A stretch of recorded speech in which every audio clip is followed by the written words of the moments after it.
Hi everybody, and welcome to another extra very special hobby stream from us here at Hobby Titans.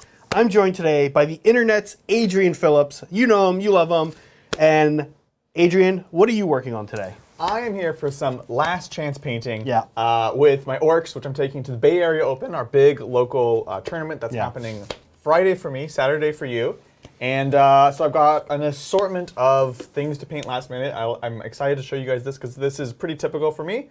I've got lots of bases to do, I've got a whole tank to do, and some final detailing on a number of individual models from commandos to my first war boy. So you guys are going to get a bit of everything, and this is the kind of thing that I'm often working on at the last minute before an event.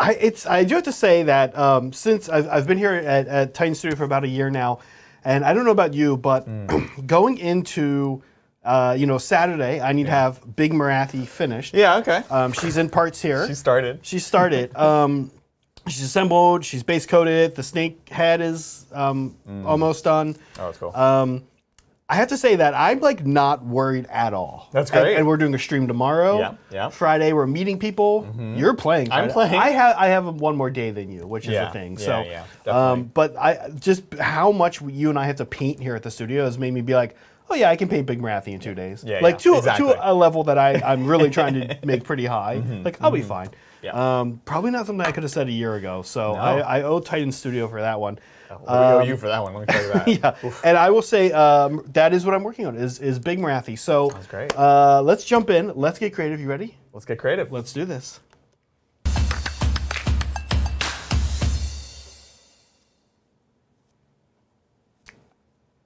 I thought I'd give you guys a first look at Little Morathi. She's actually not 100% finished. Okay. She's looking good though.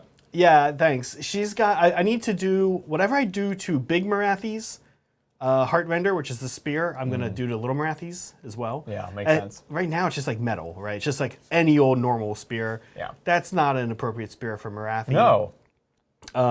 Sorry, that was very passionate. No, jeez. Oh my gosh.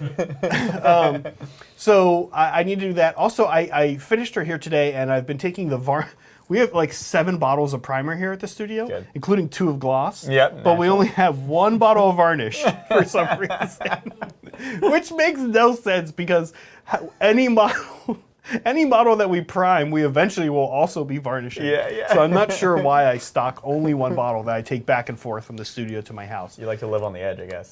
Yeah, so I need to varnish her, and then she's got, you guys can maybe see, she's got like these bloody little drops of, you guessed it, blood. What? On her wings that I need to make look bloody. But I do that after the varnish. Yeah, I love it. Gosh, I love the wings. The like filigree on the wings. Yeah. It's so dainty, and yet she's like just gonna come and kill you. Yeah, I forgot to bring the book today. If any of you guys care to, take a look. And I want to show this on our game Monday you and I played. Yeah. The new cover of the Daughters of Khaine book is just like why I love Morathi. Yeah. There's like a big battle going on around her, and like right like beside her, like there's like a witch elf like hunched like basically like on her knees over like a chaos mortal, cutting his throat. Right. Like real, just like visceral. real visceral. Yeah. That's the perfect word for it. Just like not like the normal GW art of like one swinging and one the other. Yeah, like this. It's like she's like on him. She's got like his head, and she's just like it's just like nasty. I love it. And then Morathi's like right beside her, just like walking down like Scarlet O'Hare, just like coming down. And she's just like, and that's just like peak Morathi. It's just like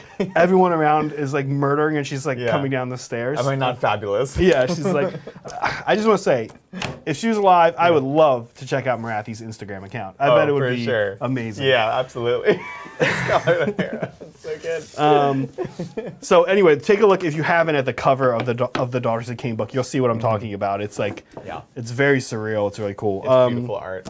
Before we dive on in, I want to throw something on the glam cam as well. Yes, and I want to say goodbye to an old favorite of mine. Yes, I'm excited for this. This is a classic model for me. My list for this weekend, I'm super excited to say, involves 3 battle wagons. And this guy I've had since I was a kid. And you can see by the paint scheme. I wouldn't say it's bad, but it's not. It's really not. It's just not in my current style. This is layers and layers and layers of dry brushing white and layers and layers and layers of dry brushing orange on top, because of course I didn't have an airbrush at the time. So you know, it's finally time. I'm going to be running all 3 of my Bonebreaker style battle wagons, and so I actually recorded a little clip earlier so I could say goodbye to it too, because I'm going to be priming this today and taking it up to my current level of paint. That's really sweet. I have a lot of old Tau in this kind of situation as well. It's hard. I do not find it hard. I'm not as sentimental as you. I'm a pack rat. I'm a sentimental person. But you know what? It's gonna get more love with this. Yeah. I'm not saying goodbye.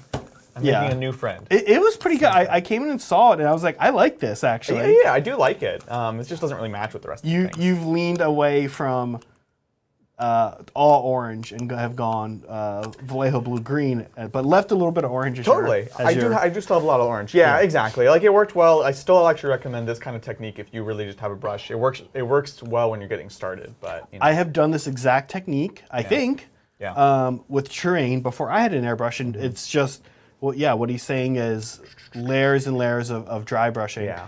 It does work well on vehicles. Yes. It works less well, and it can work less well. You can get that really scratchy look, right? Yeah. It's an older style of painting, too. Yeah. I think there actually is something generational about it, too. So, anyways, yes, that's a good point. it really is.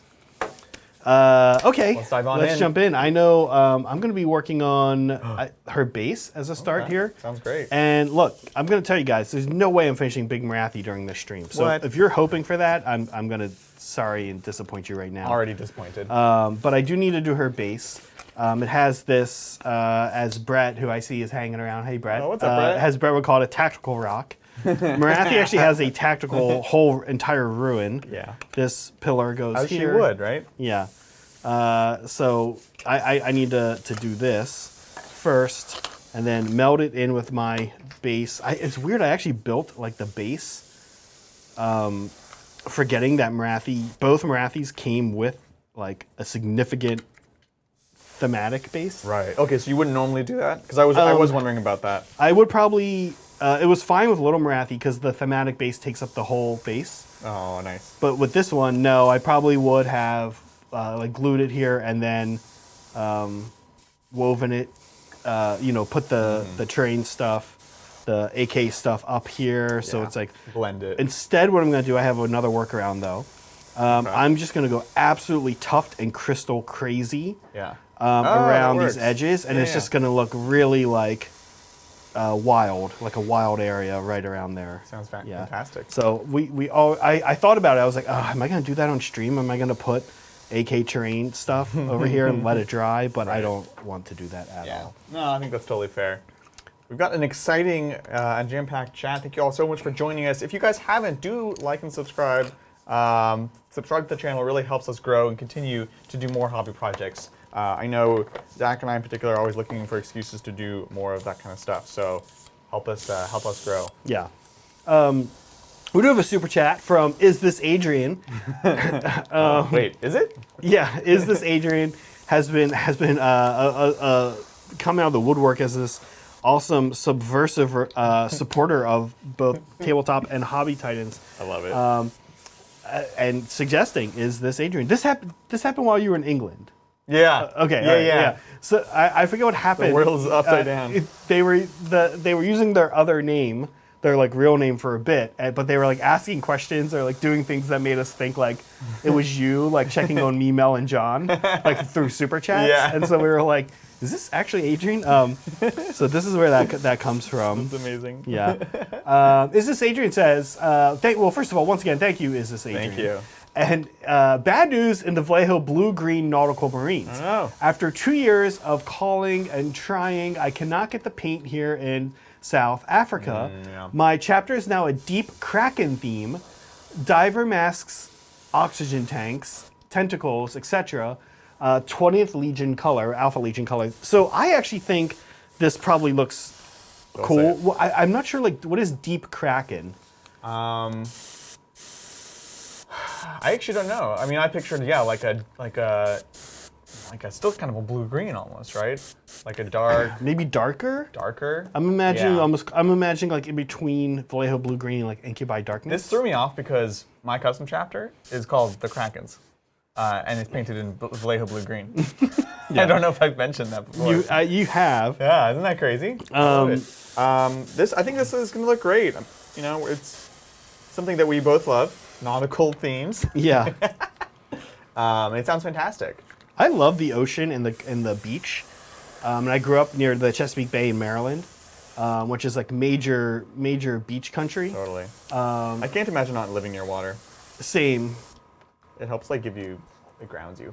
Pun Yeah. intended. Yeah, I think so too. But I'll tell you guys, I cannot last long on a boat, man. You get seasick? Yeah, real bad. Oh, I used to be better as a kid. Yeah. And I think I didn't keep up with it enough because it's not like my family had a boat. We didn't live like right on the water. Right. But I just like, so as much as I love, and I'm always like, yeah, nautical themes and everything, I'm like pretty much not a boat guy. I had this distinct memory of when I was, I don't know, 13 maybe. We had a big family trip to Australia, where my dad's from, to visit the family. We don't have a ton of family there anymore, and they're kind of getting older, so it was a big trip. Everyone went, grandparents, uncles, everyone. And one of the things we did is we went out to the Great Barrier Reef. Okay. So we take this boat, like not cruise ship, but like a decently sized boat, out to the like the sandbar that would just like appear out of the ocean. Mm-hmm. And it was so cool and it's beautiful. And we're going out there and they're serving like shrimp cocktails and all this amazing seafood and everything. And then the day starts to come to a close, and the weather picks up, and the sandbar starts shrinking as it does. Mm-hmm. And we got to get going, so we're getting on the ship, and I don't know, I'm not gonna call it a storm, but the weather is really picking up, and it's rocking and swaying. And I just remember like lying on the floor of the ship because you couldn't stand up because the waves were so intense, and people are like getting sick because they've been eating shrimp cocktails all day. It's like, and they're on this boat. And they're just it was horrible. And this beautiful day turned into this little nightmare. That's not a good type of barf to be surrounded by either. Is there a good type? Well, people seafood. I don't know. Yeah, Wait. I don't know. Maybe like, oh my gosh, I open up a can of worms. You need to qualify that statement immediately. Like if someone, oh my gosh, I don't even know what to say. I think like if a bunch of people ate a bunch of vanilla like New York cheesecake, Okay. and then all threw up, you'd be like, this is pretty gross, but it could be worse. Yeah, it could and be worse seafood. would be, I think, like a lot of seafood. Okay, that's fair. You're not saying that there's like a good type. I'm not saying there's a good type. I'm just saying like there are some types of vomit that you not want to be around, which is what actually I was about to say. Okay, cool. But there's some types Look, if you're new to the channel, welcome. yeah, this is the kind of stuff we talk about apparently. Apparently. I really walked into that one. I was, there is not a good type of vomit, folks. Do not try to hang that on me. The only good type is none of it. Also, I gotta say, shout out to Shazbot for the Vallejo Blue Green group. Yeah, that was pretty funny. That's amazing. That is literally the funniest thing I've heard like all month. That's good. That's amazing. Yeah. Thank you, Liberty Fires. He says, Zach. Oh, just me this time. Zach. Wow, hurtful. Not for me though. I'm into it. He also threw out a Brett and a Megan. Oh my gosh. Wow. Liberty Fires. You hurt me. You cut me deep. Oh my gosh, this is hurting my soul. I'm covering it up. Black. Oh yeah, let's get a look. Let's get a look here at. This is me just painting now, if you over move my forward just a little childhood. bit, I think we actually need to fix this a bit. Why is it so dark? So dark. Oh, you don't have your little light on, but which you can turn on. You're welcome to use or not. But we. Oh yeah, you like that blown out? It's good. What we do? There you go. Yeah. Well, we keep. Well, Kat wasn't here today, but it's like Kat's been in that spot the last few weeks, and we keep forgetting to move adjust it, and then we're like, oh gosh. So like then Kat, like I'm producing and Kat's like doing something really important, and I hit this view, and she like gives me this glare as she like leans forward to paint in the most uncomfortable way imaginable. It's all for chat. You can basically use it to like punish the person sitting in weaponize this, it. Yeah. You wanna try painting in like a Cirque du Soleil position for a little bit? Yeah, you wanna try it this way? No, I don't. Well, thank you, Liberty Fires, as always. We always appreciate your support. Very much so. And thank you, Rudy Picardo. Rudy, been checking your stuff. Your train is looking crazy, the Tyranid stuff.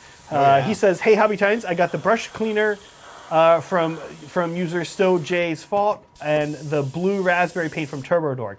This is the brush cleaner that Scylla J's Fault sent us. Oh, that his dad makes. Yeah. That's fantastic. Yeah.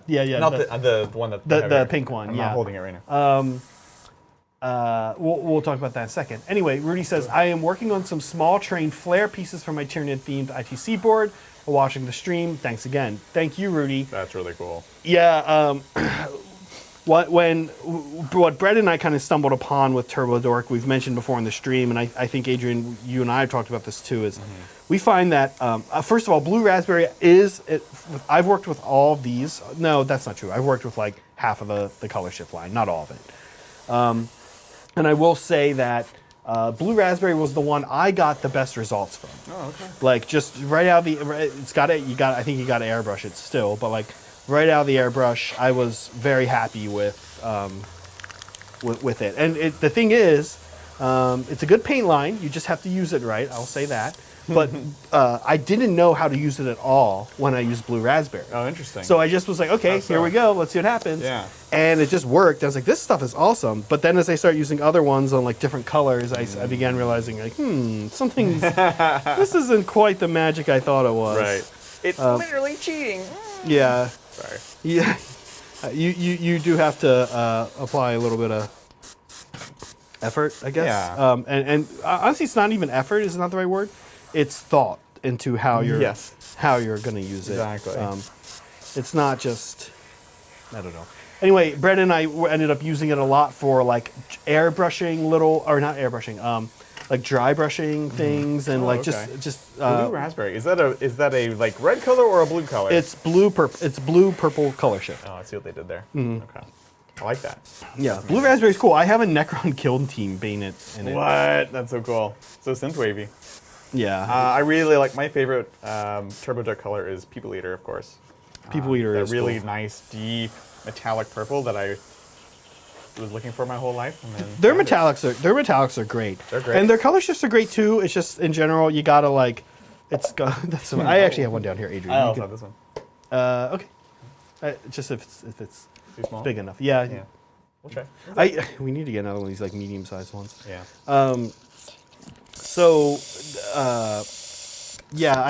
Good luck, Rudy, and to test out that, if you haven't already, make sure you're kind of testing out with that Blue Raspberry.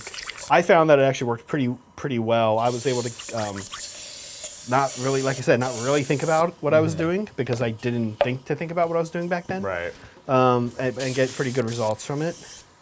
No, that's great. Thanks so much, Rudy. Which was nice. Yeah, thank you. Appreciate the support very, very, very much. And thanks again, Liberty Fires. Good luck, Zach at BAO. I'm almost done with my guitar-wielding stealth suit. Question, is the name of the band the Sept Embers or the Rowdy Rough Boys? Sept Embers, I think, yeah, right? it's for sure Septembers. Yeah, Sept Embers is like brilliant. Because it's Sept, it's Embers is Firecast, and then it's also the word September. It's like... So good. How about the Septemberists? Like the Decemberists? The Decemberists? Septemberists? Do you remember September? Oh, yeah. Did you know that's the most... okay, so I don't know if this is still true. But that's actually apparently... Was the most popular song in the world. What? Yeah. What? Earth, Wind, and... Popular. I don't know. I just literally searched in Google. Like, talking about like a Nielsen rating? I just searched what's the most popular song on the planet. And I don't know if it's by downloads, if it was like Spotify listens or something. But it is important to understand that September birthdays outnumber all other birthdays like an insane. Well, they are the greatest birthdays. Yeah. I actually didn't know that. That's fascinating. They're like by far and away the most common. Aren't you month. September? You, me, Megan. And Mel. And Hugh. Oh my God. And Mel. Literally everyone in this room. Wait, Hugh, what date is yours? 14. Oh, that's Megan and I's wedding anniversary. That's funny. So I'm 21. You're what? What? You're 21 years old? No, mine's September 21. I'm the 8th. Megan is the 7th. Yeah, and Mel's the 25th. Oh, wow. Yeah, it's just crazy. Wow. So maybe that's why. I don't know. Thanks to Liberty Fires for the good luck wish at BAO. I'm really excited. Also, I need to say, BAO. So we know we're doing a few things we'll talk about. Yeah, definitely. I'm playing. Me and Bridger will be at AOS. Also, you can see he's been in the chat a lot. I'm not sure if he's here today. User Bryce. Yeah, Bryce is a good fan of ours. He and a good friend of ours who I've known for years. And he is bringing his Skaven army, which is beautiful. We actually have a picture of it that we'll go through today during fan stuff. Yeah, Bryce is a very good painter. He's bringing he got his crown spine finish. And he did the war flame with green. Yes. I'm like, I have Morathi, but I don't really want to deal with the crown spine. No, nobody wants to deal with the crown spine. So I'm hoping I kind of don't. That's super cool. Have to deal with the crown spine. Oh my god. I'm excited to see his stuff too. I haven't actually seen any of his Skaven. Yeah, he's a great painter. Bryce's big thing is that he's very good with brushwork. Brushes. Brush is really good with Bryce work. Brush is known for his Bryce work. His Bryce work, yeah. And yeah, I'm excited for that. So if you are in the area hanging around and you get a break from 40K. Like Sunday, we'll still be playing because ours is Saturday and Sunday. So yeah, exactly. More reasonable. Yeah, come by and see me and Bridger. Bridger is like, I've never seen Bridger. Less prepared, but it's true. But I was gonna say just like more relaxed. Oh, okay. We're saying the same thing. Yeah, we're kind of saying the same thing. He's just like, well, I don't know what's gonna happen. We'll find out. But he's like very positive about it, at least, which I appreciate. He's excited about having, no idea how 6 Magna Drops is gonna do. Like his best BAO year, when he did the Custodies with all just shield and stuff, was out of desperation and frustration about the Space Marines at the time. So like he did well, but before he was like not enthused about it. You know, he was glad he could find a niche. Whereas this thing, he's like very relaxed, but he's also like excited for it. Yeah. You know, and I think he's fine with whatever happens, but he's just looking forward to just playing his big monster. I actually really hope that something happens and I just have to play Bridger round 1. There's a couple reasons I hope that, but just for it being very funny. That's amazing. Would be a lot of fun. Now the other thing that I just signed up for today, on Friday. I will be doing. Megan and I will be doing the speed painting competition, which is Friday at either 5 or 6. 6 p.m. So if you're interested in doing that, come do that. There's only 9 spots left. So if you are going to go to BAO, and you got nothing to do Friday at that time. So how does that work? I don't exactly know. Megan asked our friend Michael Dunsmore, who's kind of like a BAO expert, and he said basically they give you a model, they give you one brush, and I don't know how the paints work, and it's like you have an hour, and then everyone just paints with one brush, and it's almost like did you and I do that, or was that me and Kat when we painted the GW? That was you and Kat. Okay, it's like almost like that. It sounds like you just like open up your stuff and like here's what you've got. And it's like asynchronous, like you can come in at any point during the day and do it, or no, it's an hour from. It's like a slot, and you're it's from like 6 to 7. Yeah. That's fun. So, oh man, that's awesome. So I'll be like when we do our call Zach out. When we do our meetup, I'll have just come from that. Yeah, you'll come back victorious or on your shield. Yeah, I don't know. I can paint pretty quick, but I don't know if I can paint good pretty quick. That's right. You can put the paint on the model pretty fast. Right.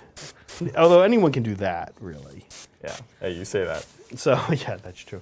So very excited. Yeah, thanks to Liberty Fires. I'm super excited for. I'm actually very excited for LVO or BAO. It's going to be a bit of a crash course for your new Daughters, which will be fun. Like you've got this new army, this new book, and you're just going to be able to get a bunch of games. Yeah, we were lucky in that we are sent the book by GW in advance to kind of to browse. Totally. And so I learned the book, but I didn't really get any. The first game I got was us on Monday, yeah, right? Despite having it. Despite having it, I really didn't have the time and to get games in. The only person I can get games in with that is you. Yeah. Or maybe Bridger. Yeah. Exactly. Right? I can't take that to like my local club. No, not when, exactly. when right? it's an NDA, right? So it arrived when we were in England. Right. Like halfway through the trip or the beginning of the trip. So it was just like, ah! Yeah, and it was okay because I actually didn't have a Daughters army at that point. That is also true, come to think of it. They were gray plastic. Come to think of it. So it was okay, but yeah, we'll see. I think I'm just looking forward to playing 5 games of Sigmar in 3 days or 2 days. So exactly. What the heck's going on? okay. That's the clock time.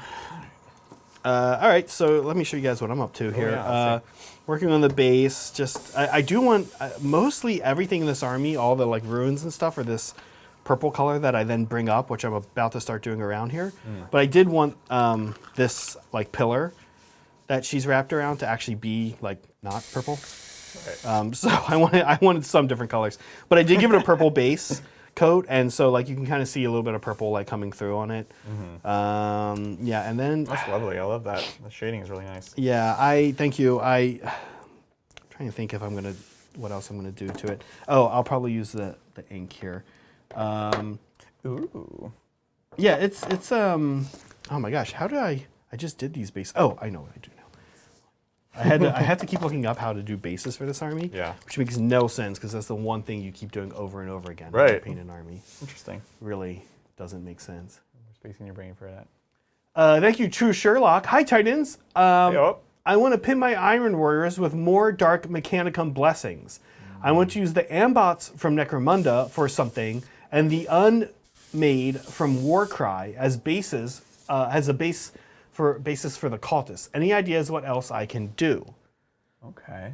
Iron Warriors with like a dock. This is an Adrian question. Amazing question. Well, for me, Ambots just absolutely scream either obliterators or mutilators. Which definitely better than the current mutilators. You're definitely better than the current mutilators. Cannot go wrong on that. Oh my gosh.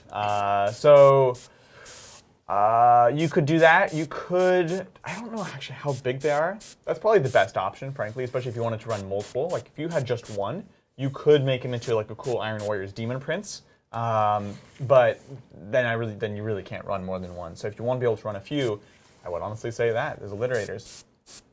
Any ideas for what else you could do? I love the idea for the Unmade as the cultists. I think that's fantastic. We actually got... Who are the Unmade? The Unmade are the ones with like the creepy kind of mask. They look like... Are they Tzeentch? They're like ching ching ching. No, they're not necessarily Tzeentch. It's like there's the one guy on stilts. There's like the wrap around his head, and he's like. Oh yes. Is this conveying? Yeah, now I do. That actually was good. I know what you're talking about now. So it's them. So they're great for cultists. I mean, even our Alpha Legion, spoiler, we're using the snake guys for our cultists for that army, and that works out really great. Yeah. Other suggestions. I mean, obviously, as you've seen, we really like using Necron bits for Dark Mechanica stuff. We did that for our Dark Mechanica, but also kind of carried that theme over to the Chaos Knights. You have to be careful not to use them too much or too explicitly, because then it's like, well, that's just Necron bits. Don't you think that's almost always the case with bits, right? Yeah, exactly. You have to be careful. Otherwise, It's like, cool, you just tacked on this like extra thing, right? Yeah, I saw today in a Facebook group I'm in, and it looks cool. But I saw somebody made a demon, a Khorne demon with a combination of this Morathi kit and the avatar of the new avatar. That's cool. And it looks cool, but like when I saw it, I was like, first of all, I was like, I can't believe that I could ID Morathi's wings right away. Yeah. Because there are so many things in GW model line that have wings like this, and like. Yeah. I was like, I think those are Morathi wings. Is that Hive Tyrant wings? Like this You've been spending a lot of time with them. You know them now. That was weird. But immediately I was like, oh, it's clearly those two models, those two. right? Although to be fair, I had literally just painted those two, working on those two models. Yeah, so you're very familiar. But I do agree. I know what you're saying. I think you want to try to mask it. There's going to be some people like Bridger that try to just reduce it to its elements, but you want to make it so that normal people don't just look at it and say that. Sippy cup. Sippy cup. Exactly. I'm trying to think of other parts, honestly. Any other machiny stuff? I would love to see a Dark Mechanicum army that really leans into some of the stuff from Caradon. That could be... Caradon. Overlords, like... Oh, yeah. that could be... That'd be cool, actually. I mean, you could do it, But the problem also is you cannot. What have they used already? Ambots from Necromon. Yeah. You almost can't. True Sherlock. You almost have to be careful with like how many different lines you pull from. They have to be cohesive. Yeah. Right. I think whatever you pull. So yeah, you could do the Caradron, especially like the little blimp nodes. Can look very chaotic. You can use them as just like big kind of growths on them, or if you wanted to do a Helldrake, I don't think a dirigible Helldrake would move very fast, but you know, it would be cool. And certainly like the harnesses and stuff would be actually. Oh, you could do like a jump pack lord. Oh, that'd be sick. Yeah. But I first of all, that would be a cool look for Ironworth. Yeah. But I would just say True Sherlock, I'd feel like if you're gonna do that, that is one where I think you could lean in and lean in hard. You have to lean into it. But then you have to do that, and I don't know if you want to mix that with although you could put them on the Ambots, or I don't know. I think you can pick a couple ranges. Yeah. Not too many, right? Because the other one that we pull for our Dark Mechanicum is also the Drukhari. Yes. So lots of, especially the Talos kit. Oh my god, the Talos kit is so flexible. It comes with so many bits and extra spikes and chains and flails and all that, and tentacles, amazing chaos stuff. So that actually is probably one of the top of my list. But that is to say, that's a whole nother aesthetic. You like that, you have the Necrons, you could do the Caradrons, and you do need to be a bit careful with how you mix these things. You need to, Very, very valid point. I have to say, like, I don't know why, I'm just like, Megan and I have this, like an early White Dwarf that we got, like in January or something. I don't know when or how we got this, but we got this, like, bingo, like hobby bingo White Dwarf thing that GW made. Nice. And we have it on our refrigerator, and we put like Z when it's me, and like M when it's Megan. And I maxed it out. Like I maxed it out by like April. Immediately, except for Kit Bash. Like Kit Bash, I haven't done any of them. None of them. I've done no Kit Bashes. You gotta get on that, man. Because they're like hero character. I'm like, I painted 5 heroes this month, so let me just knock all these out. It's like unit of 10 or more. I'm like, okay, just paint it like. Oh my god. So it just happened. Like the Night Lord's army, right? I was gonna say, you just painted literally 2 armies back to back. Yeah, so. the Night Lord's army itself was just like, cool, done. That'll do it. Yeah. But I just don't. I don't know why. I've never like been super into it. Yeah. Whatever brings you joy, honestly. You know, there's so many aspects to this hobby. You don't have to do all of them. But I feel like I should do a cool Kit Bash at some point. That'd be super fun. I don't even know what I would want to do. Yeah, what would you do? I don't know. A lot of your factions also are difficult to Kit Bash. Tau and Eldar, very difficult. These are factions that are like clean and have a look. Exactly. Right. It's exactly. Orcs are great for it, I think. Orcs and Chaos. Chaos. Are like the #1, you know? Yeah, and with the Chaos I've done is like Thousand Suns. Okay. Well, I will say I do want to do the Thousand Suns. Oh no, I have one kind of going. I have the I have the what's it called? The Ogreoid Thaumaturge thing I'm trying to make into a Demon Prince for Thousand Suns. Exactly. And I want to do the Castellax, the Thousand Suns Castellax. Oh yeah, you were gonna. I don't know. Weren't you just gonna use those though? You weren't gonna convert them.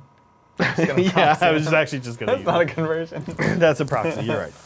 See, that's how bad I am. I don't even truly know what it is. Yeah, what is a conversion, first of all? If I just use a different model, does that count? Adrian has to convert one of those.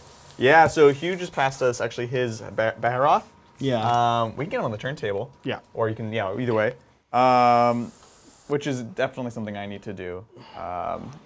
Old Baharoth is like It's pretty sad. Yeah. John has like a really sad one with no wings. But this guy's from a bunch of different kits. It's the Ottar kit. Of course, you got the amazing Scourge wings right there. You have the gun is actually the base of the Ottar's missile and the Haywire gun from the Scourge kit. That's right. The base is the wow. You literally just said it and I already forgot it. The base of the Ottar gun and then the baby Haywire on top of that. The Ottar's missile launcher. The missile launcher. It's It's the in missile and launcher. It has the Haywire barrel. And where's the sword from? The sword is a Dire Avenger. Dire Avenger Sword, right, exactly. Amazing. So this is a whole bunch of different kits. And I think this is what you need to do if you want to kit bash for like Tau or Eldar. Just from the same line. You have to do it from the same line. You have to have all these extra bits. I think now that there are more and more elf factions for Sigmar, it's more possible. So like the Lumineth actually opened it up in a huge way. I think the Edeneth did it first, but the Lumineth are much more universal, I think. I've seen cool conversions to both Eldar and Dark Eldar, and a little bit of Harlequins from them. They have an aesthetic that flows a bit more. Yeah, Adrian's saying basically like between all the different 40k and Sigmar elf, Aldari / elf factions. There's lots. Yeah, I know. Yeah, I know. Like John was saying, the High Gladiatrix would make a super cool succubus. Oh, everyone, yeah.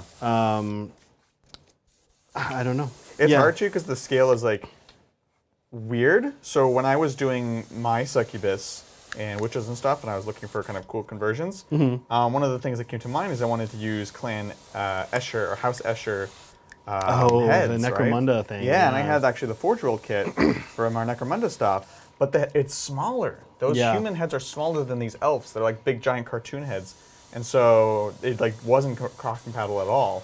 We were talking about this like a couple weeks back, or even last week, and I think it was Willow, our supporter Willow, brought up that they're actually a slightly different scale. Yeah, that's right. And which is a shame. It is. You can mix, but it's more heroic, isn't it? It's less heroic. Less heroic. It's more to normal scale. It's like 25. Yeah. Yeah. I think I'm still gonna at some point probably investigate or look into doing like the Ash Waste Guard Army. Yeah. Because I think like if all the infantry are the same size, like from that line, then and they almost kind of look like they're like these little tiny, almost not like Ewoks, but they're like little tiny weird people, and that tracks with like Imperial lore, there right? Is like a consistency. Yeah, if they're all like these little tiny dudes. Right. And the vehicles can stay the same size, right? It's like it totally works. Well, and you know, look, we have the I did Hamoxites for Dark Eldar. That's using one of the Necromunda gangs, and then we also have in the Dark Mechanicum our Fulgurites and our Corpuscari are both using the Necromunda. Right. So they can work, but it's hard to mix within the kit individually, if that makes sense. Yeah. It's like the head from one of them with the body of a 40k model or something. So yeah, you gotta be careful and be selective. Oh no, I forgot to add water to my water cup. Wow. Do you have water in your water cup? No. No. It's because I've been pouring out into it. Because I have this thing, Oh, I see. which is the best. And then I just dump. That's time. Well, one thing I did want to kind of show off. I'll brag a little bit here. Brag. I did want to show you guys what I've been up to because I've been isolating myself at home, getting to do a lot of work from home, which has been nice because I've been getting to hang out with Meg. I kind of took all of my stuff to paint this Daughters army home. Yeah. Normally I paint everything here, but as with the Night Lords, I was like, this is a lot of painting, and I can do this at home. I have a little home studio. Exactly. So I'll show you guys what I've been up to here with my daughters. Show you guys some pictures. I did finally finish 40 Witch Elves. That was the hardest I think I've ever. That was, I think, not the hardest, but like the biggest slog I've ever had to do. Yeah. Yeah. There's just so many tiny details. Yeah, I have 40 Kroot carnivores, but I think I painted them in like a batch of 20, and then like 2 batches of 10 like months later. Yeah, makes sense. More spread out. Yeah, way more spread out. These ladies I did all in one sitting, so there they all are, and you know, I'm like I also want 40 with the shields. Oh no. So we'll see. Here are the bow snakes. These were fast. I think I actually I assembled them and then months ago, and then I think I honestly painted them all on this past Sunday. Right. I think they were like gray plastic, and I did 10, not 15. So here they are. These are super. I love these models. So good. as a kid, I talked about how much I love the original Clash of the Titans. Yes. And Medusa The is so Harryhausen one. Yeah. I love it, and I love Medusa in it. She's so scary, and these guys really remind me of that. Yeah. High Gladiatrix. Super excited for this. I love this model. I love its rules. Well, you have a new name for her. I have a new name for her. I'm gonna try something cute at BAO, which is I'm giving her an arcane tomb to make her a wizard, and I'm giving her the spell that gives her 16-inch movement and fly, and I'm dubbing her my Fly Gladiatrix. And if it works, I just want credit for that name.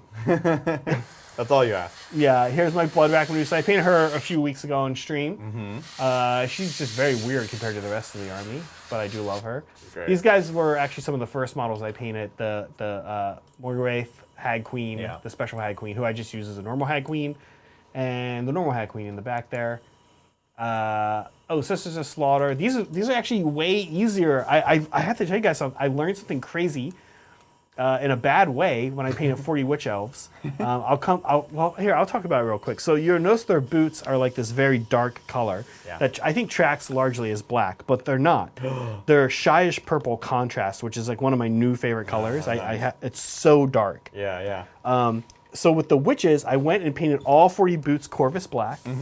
Then this is crazy how stupid I was. and by the way, I'm not lying. I did this on 40 models. Oh my god. 40 Corvus black boots after I airbrushed the skin, because I airbrushed the skin. Then I took a shyish purple, and I was like, I want to tint them ever so slightly purple. Oh my god. So I did that. Oh my It's like, cool. Then I was like, you know what? They need a little bit of a highlight. So I took my Sotar and titanium white and just gave them like a little bit of a careful spray. Yeah. But after that, I was like, oh, that highlight's too insane. You know what I'm going to do? I'm going to go back over all 40 boots with Shy's purple again. Oh my god. So I did that. Then when I sat down to do the Sisters of Slaughter, I was like, you know what? When I think about what I just did there, I took an insanely dark, almost black contrast paint and put it over a light color that also had some dark area to it. Right. But it wasn't super careful. No. So I was like, so could I just go straight to Shy's purple right here? Like instead of 2 Shy's purple steps, a Corvus step, and the airbrush step, I was like, what happens if I just do Shy's purple right now? And it looks the same. It actually looks exactly the same. I won't say it looks better or worse. But then I was like, cool, glad I learned how to do it the easy way in 10 models and did it the hard way in 40 models. Really smart. That's amazing. So they'll go faster in the future. The Sisters of Slaughter are also easier just because they don't like the heads. You just airbrush. Right. Yeah, you know, all the face. Yeah, I just let those separate. And here's the Cauldron of Blood. I painted last week on stream. I still have not gone to the fire yet, guys. I have to do that on Morathi's base today. So I'm very excited about this army. It's been a lot of fun. And the originals, this is the first models I painted actually for the army, are the Doomfire Warlocks. So turned out so good. Yeah, it's been a lot of fun. I've been trying to kind of level up. I've been trying to level up my painting on this army, but still keep it quick.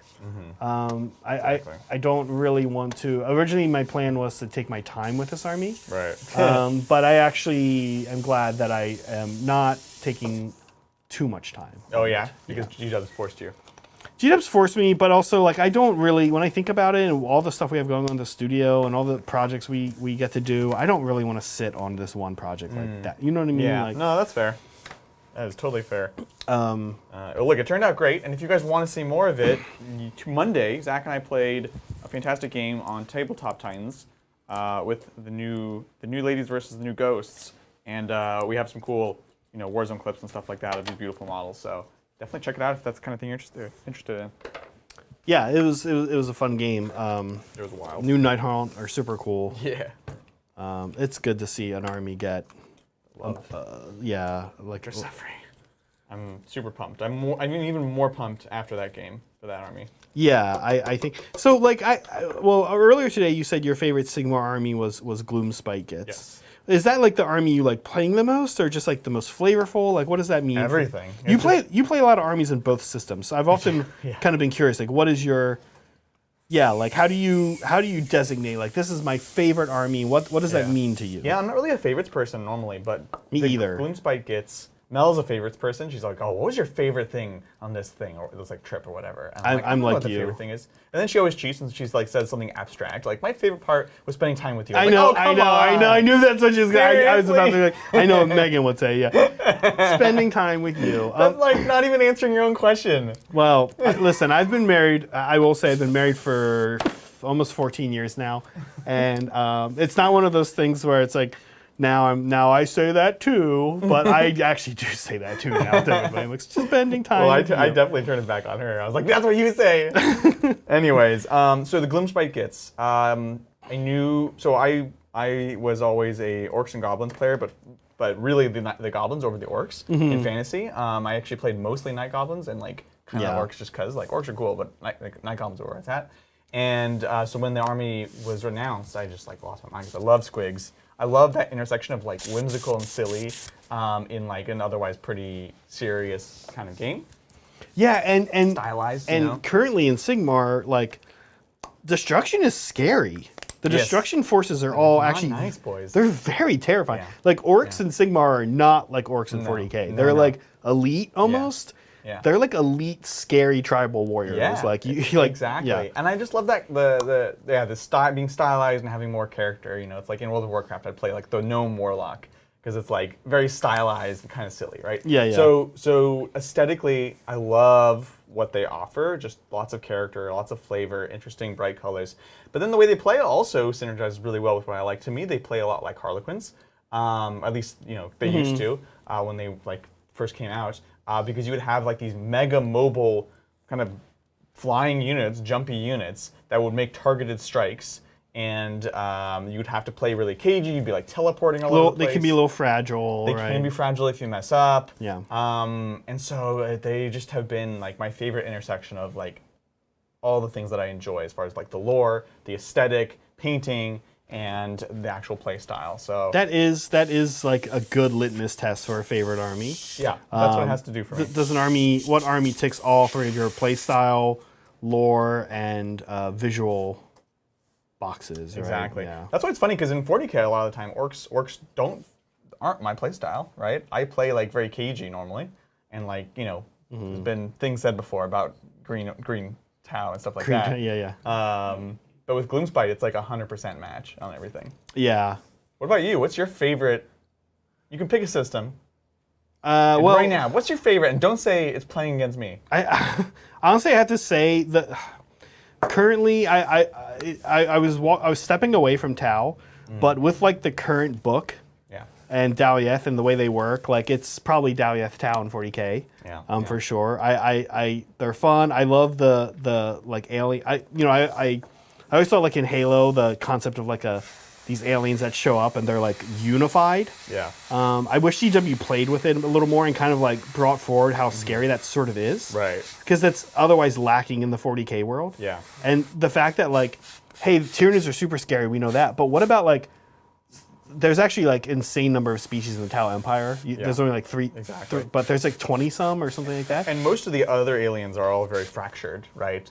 Even the different craft worlds, the different orcs, they all fight against each other. Right. So like, it's actually like a very interesting kind of scary concept, right? To like a whole unified collection of things you previously didn't know about. It's not just one alien species. It's like 20 something, and they're all here. And the species in charge has really got their stuff together. They're like, they're not screwing around. They don't fight each other because that's always the scariest thing, right? Like. That's always what ruins like every empire is when it starts fighting itself, right? It's a type of existential horror, really. Yes. So I kind of like that. I do like, for whatever reason, I do like the lore and the look and the play style of Daughters so far. Play style. Which is funny because I don't really find Drukhari interesting. Right. It's interesting. Is it an aesthetics problem? Is it like the making people dig couches problem? Yeah, I like the Roman cult aesthetic I've mentioned before of the Daughters of Khaine. Right. Yeah. The Drukhari feel very like House Harkonnen from like Dune kind of like vibe, which is cool, but It's hard hard to relate to Yeah, not super what I've like been into Yeah. like normally. in your life. They, But Greek cult's totally different. a Roman murder cult Roman murder cult. is like I can just relate to that a little bit better. I'm just picturing the cultists from the first Conan movie. Like that. I hope. Yep, me too. I definitely know what those look like. I've definitely seen all the Conan movies. I don't know why I've. Oh man. Look, I was just telling you today. We were just telling you today. My marriage certificate is signed by Arnold Schwarzenegger. I know. I know. And I you need haven't to- even seen I Conan? haven't seen the Conan Oh my movies. god. You just the first one. You don't need to see number 2 because it was actually terrible. You don't need to see the remake because it was terrible, unfortunately, for Jason Momoa. Yeah. But the first one is a classic. It's a classic. Anyways. Yeah, there's like so many. Oh man, I watched that movie so many times. I can't even tell you. No, I should watch it. Hopefully, it goes better than when everyone told Meg and I to watch Highlander. Highlander's garbage. Yeah, thank you, Hugh. He's right. But I also do love my ogre boys. The big problem with the ogre boys is a problem that you always point out, which is like I don't always feel I'm fine taking them to an RTT. Yeah. Or, but then they're weirdly like kind of not that good. Yes. Exactly. So they're good when you don't want them to be good. When you're just like playing a pickup game. Yep. You could just ruin somebody's day. Yep.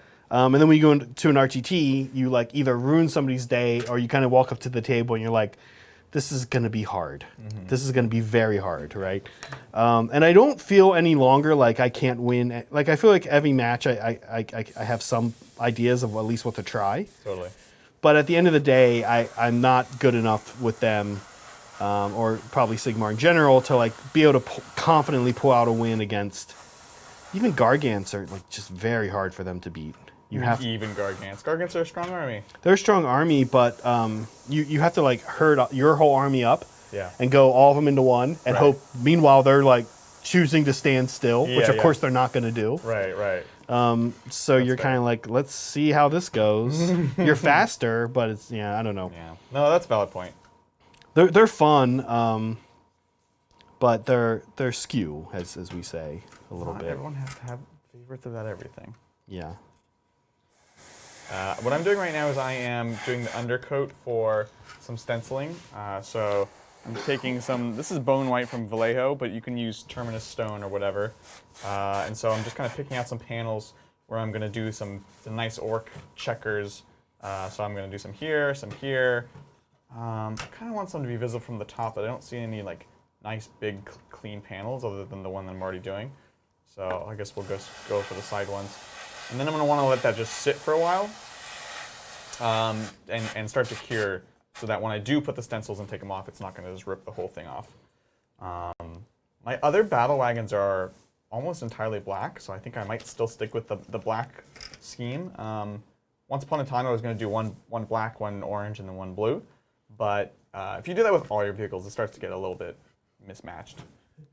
So I think I might have a bit more blue. You can do like two, right? Yeah, kind of same what we were talking about, like with bits, right? Exactly. You exactly. can't go to. It's too much, even for orcs. You can help identify them, but when everything is a separate color, it's a little bit much. You could highlight a certain part of it with those different colors. Yeah, I think I will do a certain part. Like I'll do some. Maybe this one will have more blue panels than the other one or something.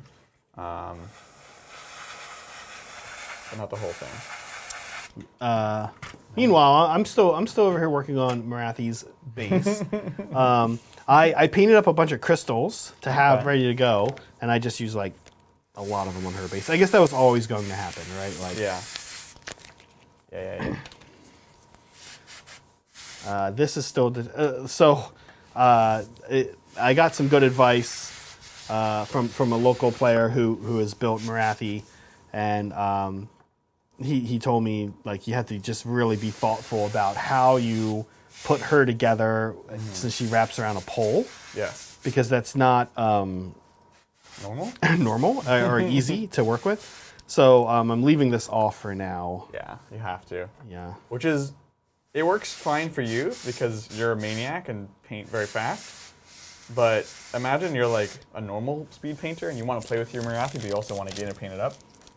Like you can't play with her until she's You done. really can't play with her until she's done. Isn't that weird? Listen, I'm gonna be honest with you. I like it. I think it's meta. I think like they designed Morathi the way Morathi would be like. I'm not. You think I'm going out and like looking like that? I am not prepared. I'm not prepared. Everyone is waiting until I am ready for this battle. Yeah, everyone's waiting for me. In the meantime, you can play non-Morathi daughters and see how that goes. Turns out Still goes pretty good. But it's just like a Morathi thing. Like you got to finish the whole model before you can play it. Hashtag just Morathi things. Morathi things, yeah. Like curvy script. All right, you can see I've done the undercoat on my bases with this nice little gradient that Zach doesn't like. Why don't I like that? No, you think it doesn't convey a sense of motion. But it's just artsy nonsense. But I literally do it on these guys now. there you But I don't. I don't don't believe it. You just. I do it differently than you too. This is pretty extreme. Yours is very extreme, so maybe it Yeah. conveys the motion better. Yeah, could be. No, it's fine. I just like taking jabs. And now what I'm going to do is I'm going to cover it with my base, which is Model Air Mud Brown from Vallejo, obviously. And here we go. Nice and rich.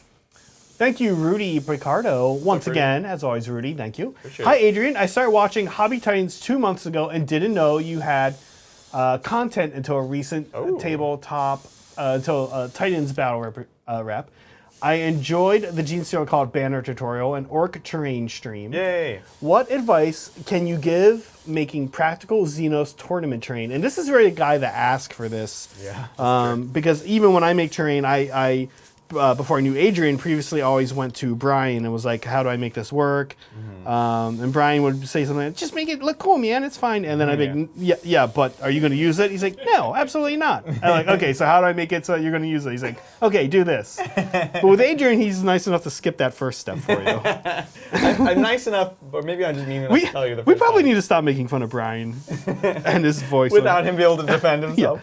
There's just like this mythology that's building up. Yeah, like, I know. Who is this guy? And it shows up like, wait, he's fine. He's totally- You guys are just so mean. I was just about to say he's totally normal. Yeah. Look, I think if I said that, anyone in chat who knew him would call me out on that. But he's mostly normal. Mostly normal. Look, this is a great question, Rudy. And I'm glad that you watched the Orc terrain video because I had some of the principles that I have kind of come to really align with when making that terrain. Because I did our main Orc terrain that we have most of the time right now, actually trying to keep some gameplay mechanics in mind. I really hated people fighting through walls, so I made the walls an inch thick. I hate that. Yeah, Oh. exactly. So And you play a lot of combat armies, so for you to say that, that's like really nice to hear. Can't tell you how many times I like have my towel, like it started in 5th ed. In 5th ed, I like have my towel behind a wall and people are like, cool, I'm charging you. Like, how? And like, I don't know, good. Touch this wall. That's the wall. I'm like, what? No. Yeah, You have to go around the wall. I'm like, nope. Like, this is so dumb. I hate it. so you can definitely like make a strong stance on how you want your terrain to play, right? Having said that, most tournaments don't, like you can fight through the wall, so keep that in mind. But what is important is the base and being able to stand on the base. The ones that I have there from the squirt guns, they have these big, thick kind of bases, but you can't really stand on them, so you kind of have to touch into them. And so when we redid the Orc terrain that we did in that stream, I made sure that the bases were very flat and very clear where they start and end, which is, for Xenos terrain, can actually be easier to do. With the Orcs, it's the metal plates. Make sure you make them look like metal plates, you paint them like that. With Tyranids, you can do the same thing. It's where the spores have spread out. So you can have like this harsher cutoff. You don't have to blend it as much. I know that's what Rudy, I think, is doing currently, is Tyranid. Oh, perfect. So that's great. So you could get some sort of like organic looking material. And again, it could just be something as simple as the texture. Maybe it is using plasticard like we did there, and you're rounding it a bit, but maybe it's like spackling texture to make it feel organic, but it's also very clear where it is. And I think that's important with tournament terrain. So clear base, decide the thickness of the wall you want to play on. And then the other thing is like a lot of tournament terrain is built in these very geometric shapes. So you have your classic like L's that you want to build around. And I think the L's are really important to kind of prevent people from easily jumping around the side of a building and shooting you, before it's time.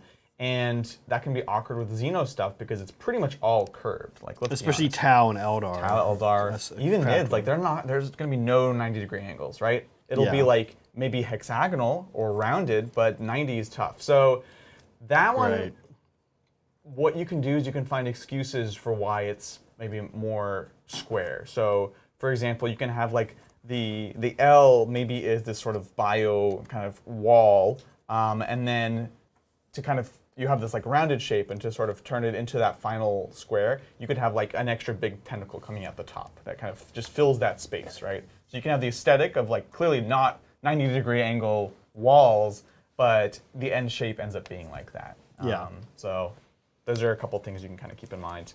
And frankly, you can use a lot of great bits and toys and secondhand things. It's a lot easier to do than Imperial terrain in that regard because you have more freedom. Yeah, Rudy's making a lot of terrain for a store.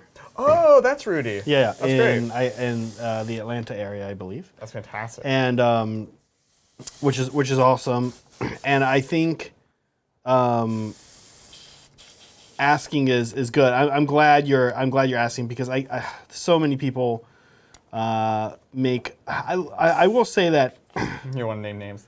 No. I will give past Zach some credit where credit's due and say that I've always kind of tried to get it right. Mm-hmm.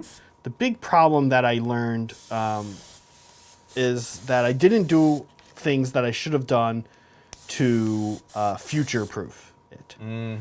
Right. So, and I started making terrain in, I might have been 5th edition, but I think it was like 6th, 7th edition. Okay. And, it was a big change in the way the game played from 6th to 8th, especially. Definitely. So, or 7th to 8th. So, I didn't always think about how things would change. Mm-hmm. And when they changed, it wasn't that I was resistant to going back and changing all my terrain or whatever.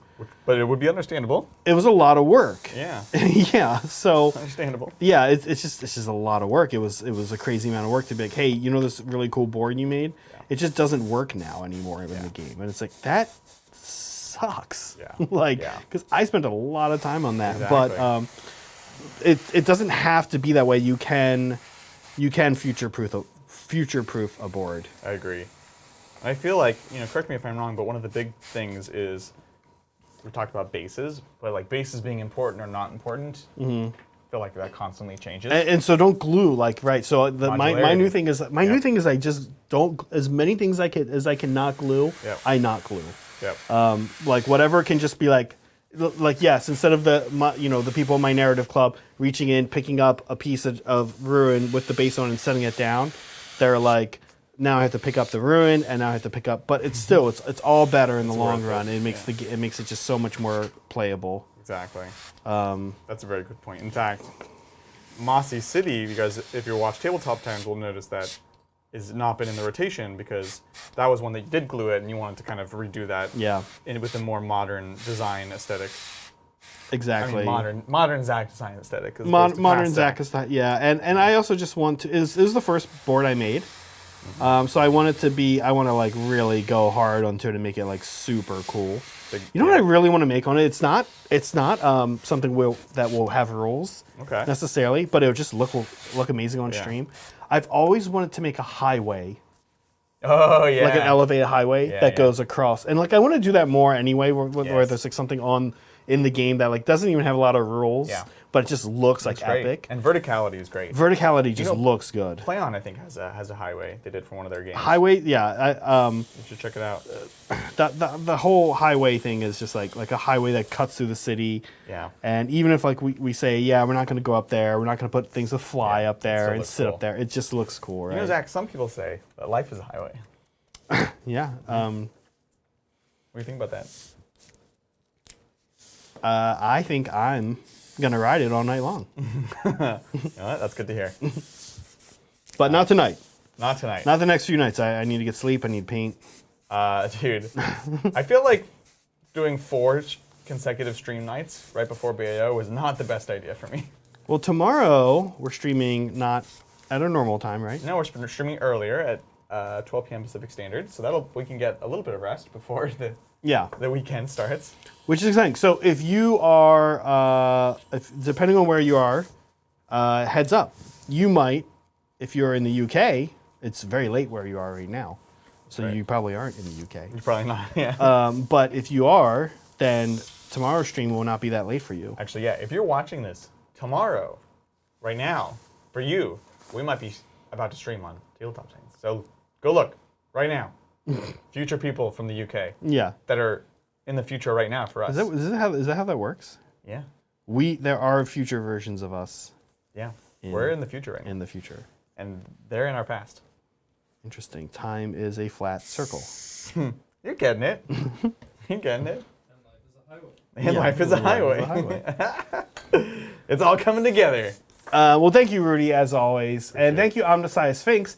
Hey, guys, I was looking to do a IG model to test out Warpstone Glow for the armor and am 50-50 on the black khakis. What color would you use on the khakis?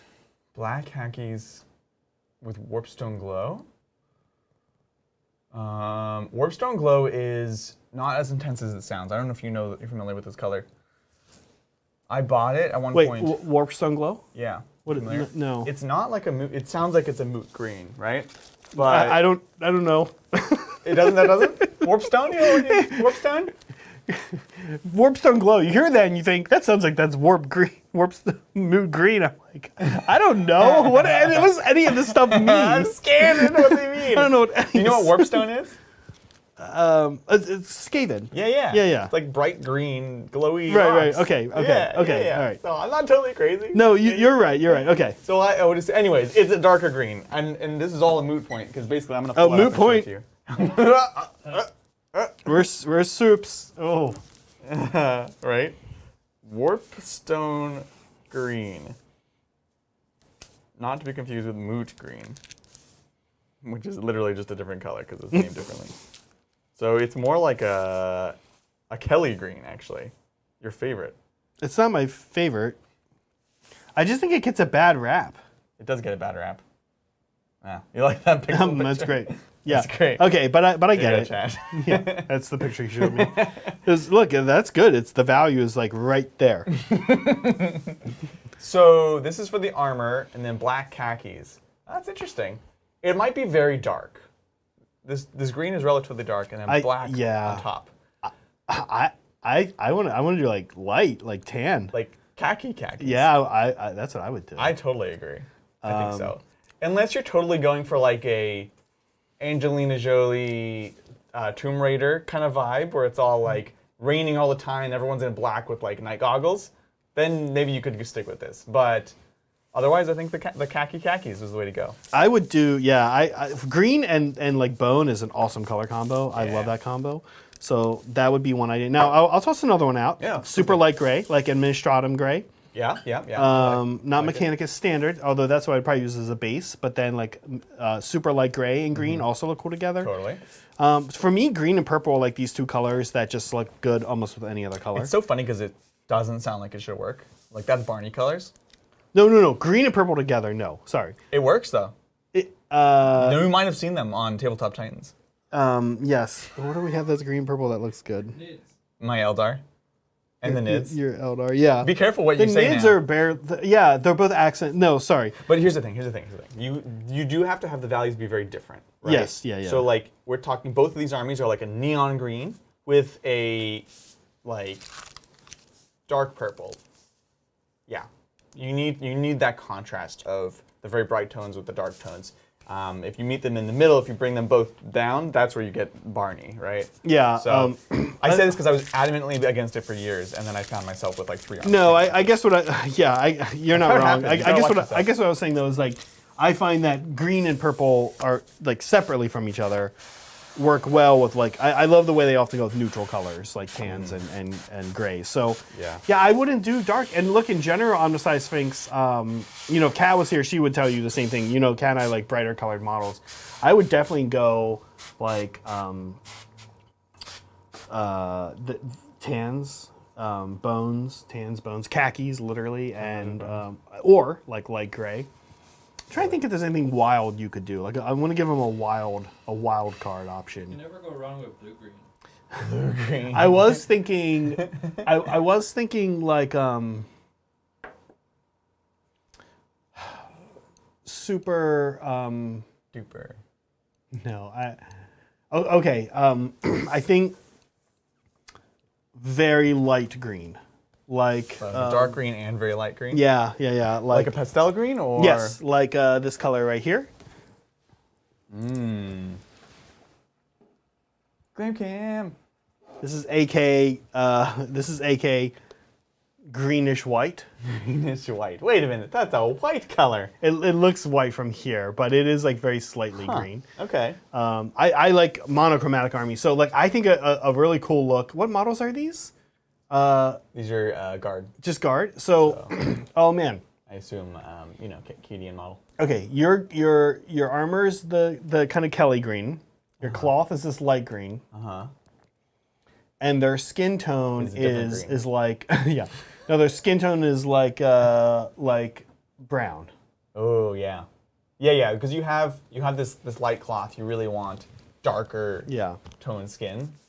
And it also gives you some more like earthy tones too there.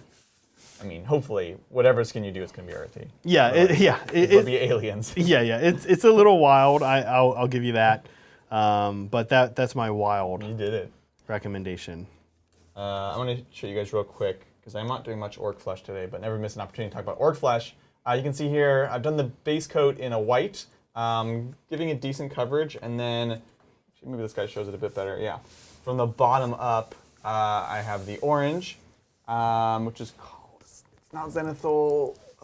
There's another term for it, which Melody said last time. Anyways, so it's that, and then nadir. Yeah, the nadir. Or that's right. reverse zenithal. Yeah, if you really want to make people mad. And now I'm going to go ahead and take this. Kat hates nadir. Kat prefers reverse zenithal. Reverse zenithal. She thinks like you're being pretentious if you use the term nadir. Like, she's not wrong, but also, well, that's the thing. I don't like using the word zenithal.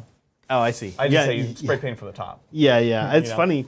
It just triggers me. Like, man, zenithal? I did a nice zenithal. Whenever someone says that, you know it's not going to be a good paint job. Like, you don't need to explain. You're kind of right. I'm totally right. Anyway, so I'm going to zenithally paint. Zenithally. I'm just hitting it with this. It's like a tank ochre from the top. And I'll blend a bit of the orange, but largely it's like orange from the bottom, this green from the top. And then we're going to wash the whole thing in an Agrax Earth shade, because you can see it still looks pretty cartoony, but it's going to blend nicely when we bring all those tones down to the nadir. Good luck on the Size Sphinx, by the way. Yeah. Please, as always, show us those when you can, because we legitimately like to see that stuff. Yeah. Of course, we have fan stuff today, and we will get to it. Don't worry, folks. Oh, yes, we do. But thank you again, Liberty Fires. Adrian, I also don't like favorites, but I am someone who believes in top 3. So your turn to list top 3 Games Workshop factions. Oh, man. Like our personal favorites, I assume. And this is across all games, including Lord of the Rings.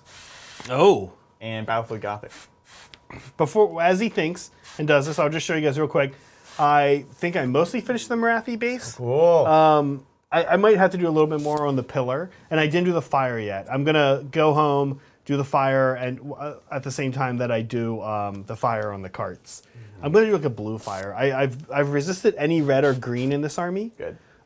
So it's all purple. It's all the colors that are not red and green. I think I think at this point it would be really awkward if you threw in some like red fire. Yeah. Like, what is going on there? Yeah. So.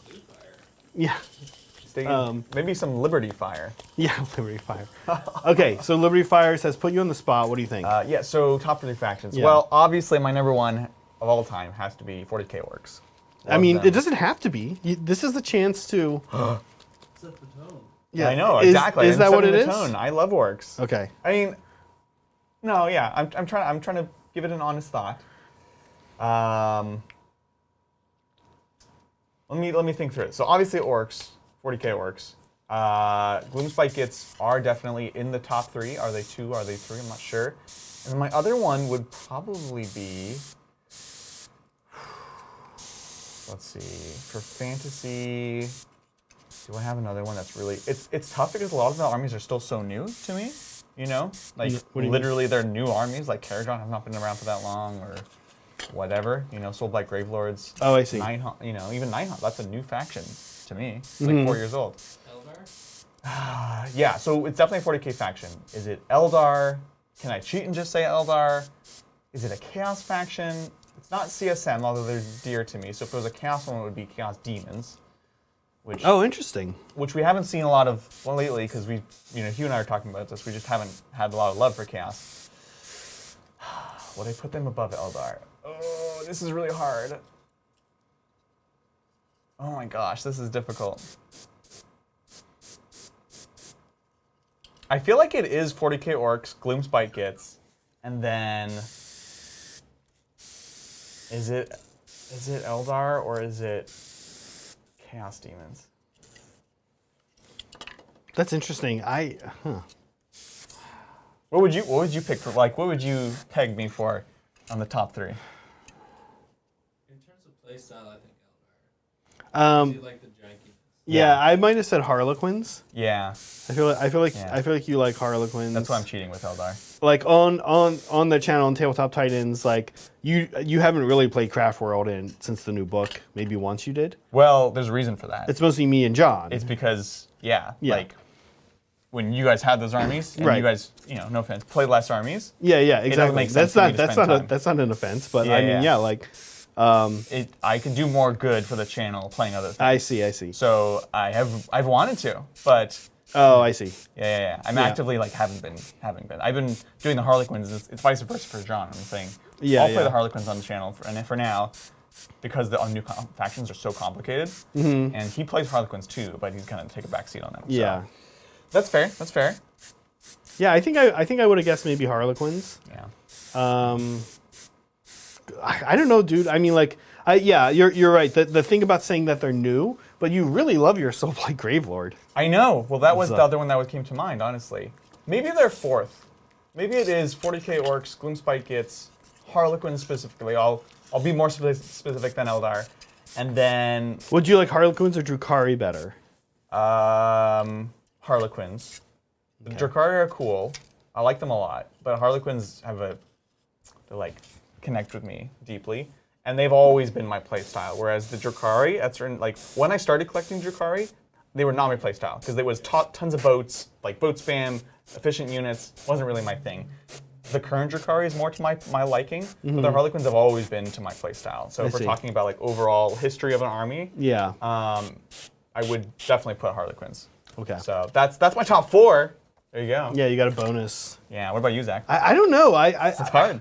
I feel like Liberty Fires. Have you asked us this? Have we answered this? I don't know. I think so. Probably Tau. Yeah. I just think they're cool. I've always liked, like I said, the play style. I like stealthy, sneaky things.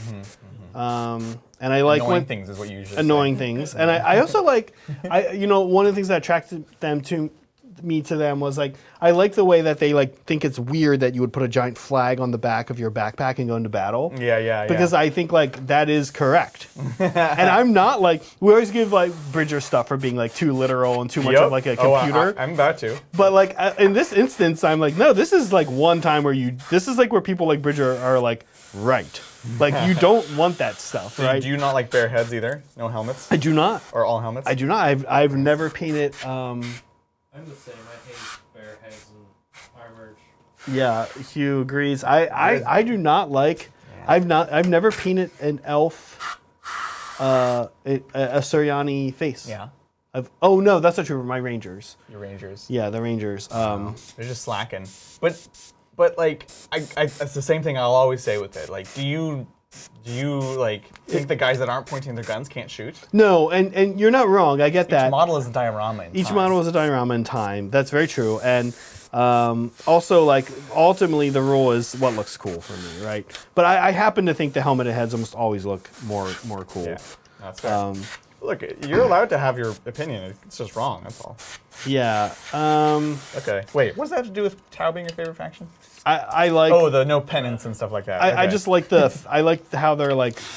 I like the way that Tau treat combat as like, even though they have this like hunter culture. Yeah. They treat combat as like a thing that needs to go happen and be done. They view it from afar with like a sort of cold, logical precision of the hunter. Yeah, it's a tool. Combat is a tool.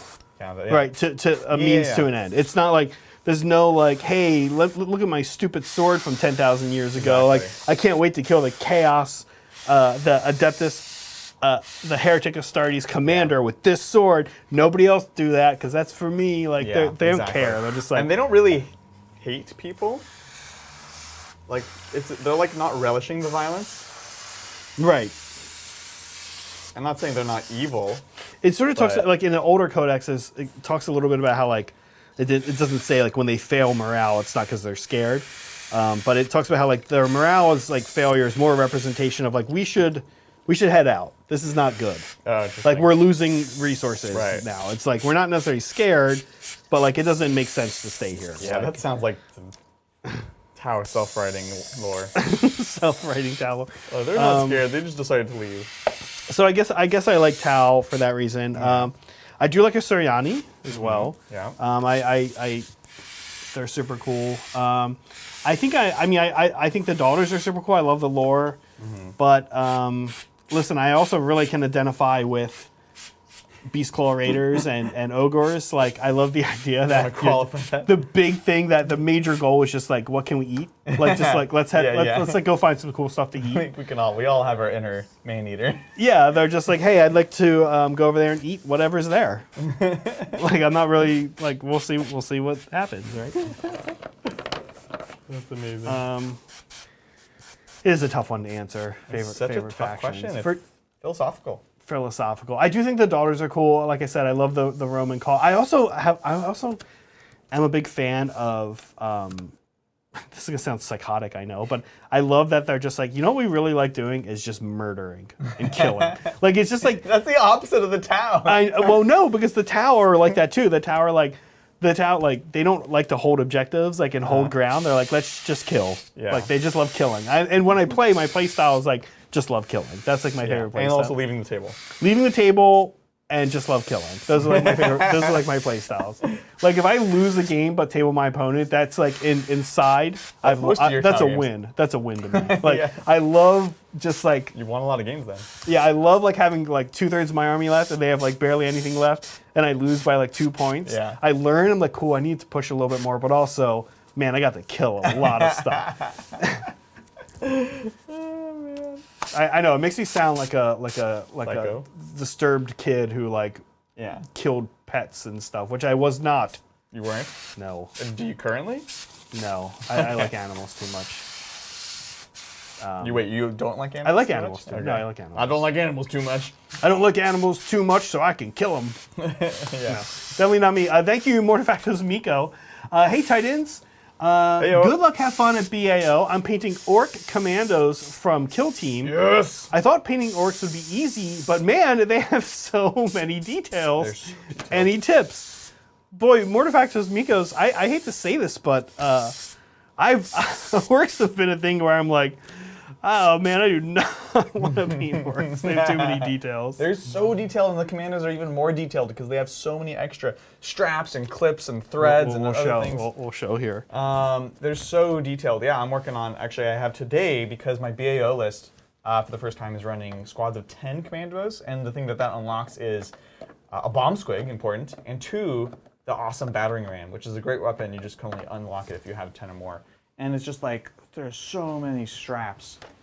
I just try to be very procedural about it. And one of the things that I do with my painting is I want to get up and running as soon as possible. I want to be able to take it to an event. Frankly, I want to be able to take it to stream.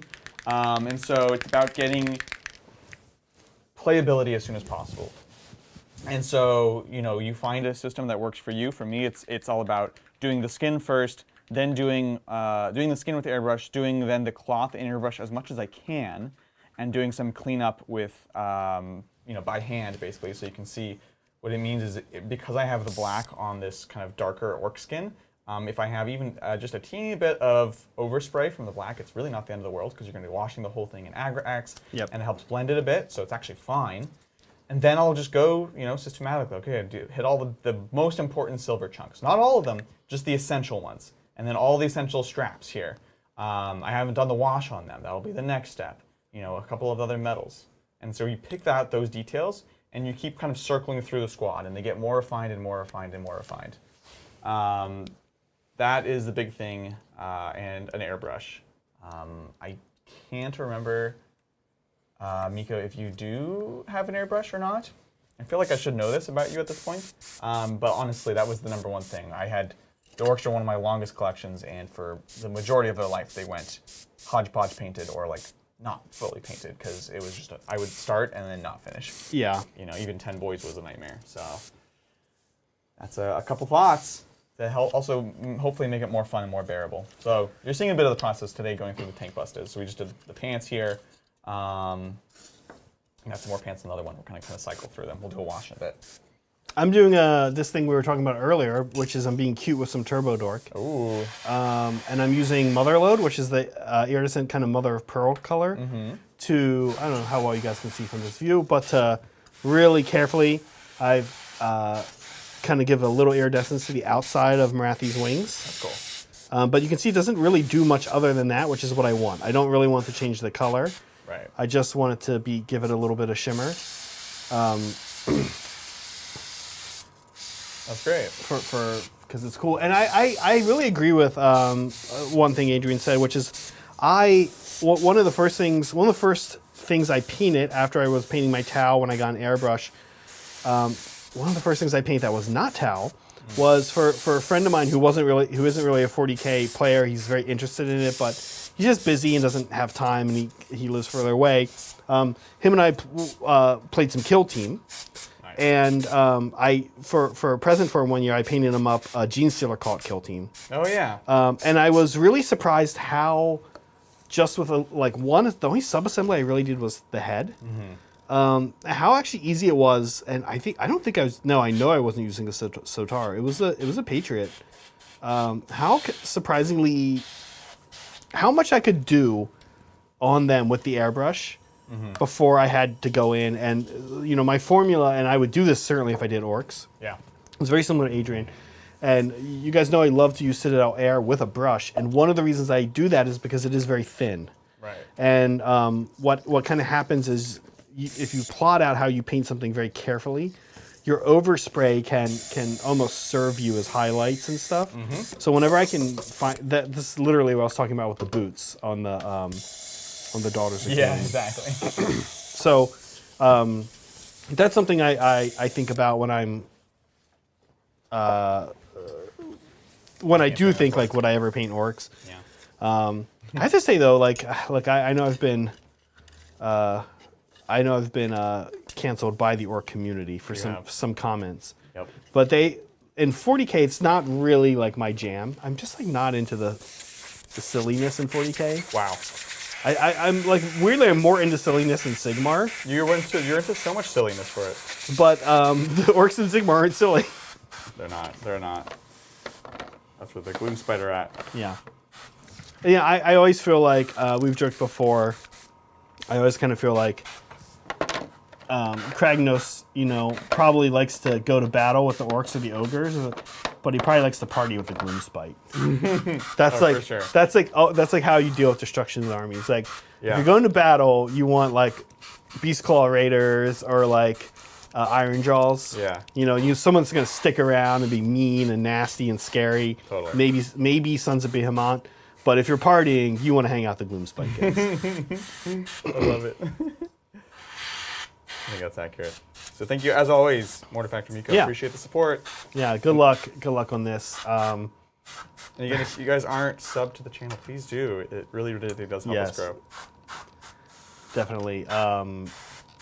Awesome. And we do have some fan stuff that we'll get to here shortly. Cool. I'm excited. Yeah, fan stuff this week was crazy. I feel like we say that more and more, which is a good thing. We have a very talented community. Very hardworking community. I'm going to try something a little psychotic on these wings. Oh, great.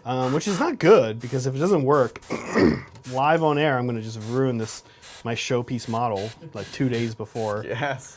So I have this kind of foundation down with the titanium white and then the mother load.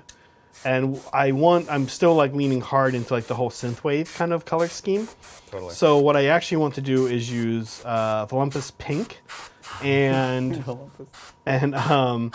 Ethermatic blue, and have them meet in the middle to make a purple. But I'm going to be honest with you, I'm definitely going to test this out before I do it. Ah, coward. Yeah. All right. So let's repeat my process on paper here. I don't think I need to do the mother load. So That's a nice sound. I like it. the Like little a screeching siren. yeah, I like my airbrush to sound like a howling banshee. Yeah, it is a howling banshee. Yeah, you just like, Crone scream.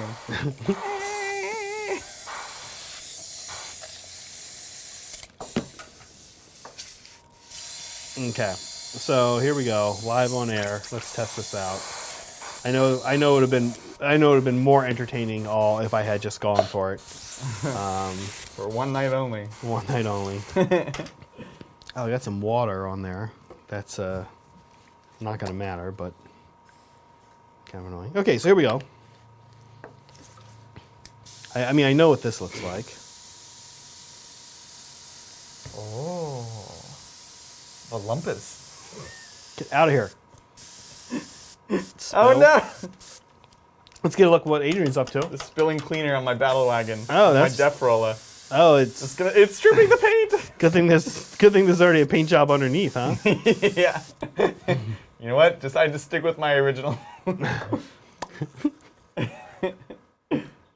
Oh man. Yeah. So I just did the grays. You can see here. Everyone knows the best way to get black is to not do black. Kind of like you. I do gray, and then I'm gonna wash the whole thing in not Druchii Violet. Drakenhof Nightshade. There you go. Get a different accent. What's Druchii Violet? Druchii Violet. That's the purple. Isn't Drakenhof? Oh, Drakenhof Nightshade. Oh yeah. Right? Yeah. Yeah. See. All right. We're working on our colors today. Yeah. We're learning. Yeah.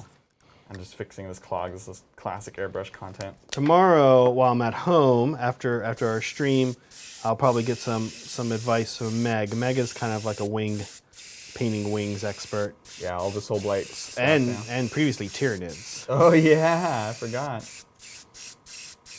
Check that.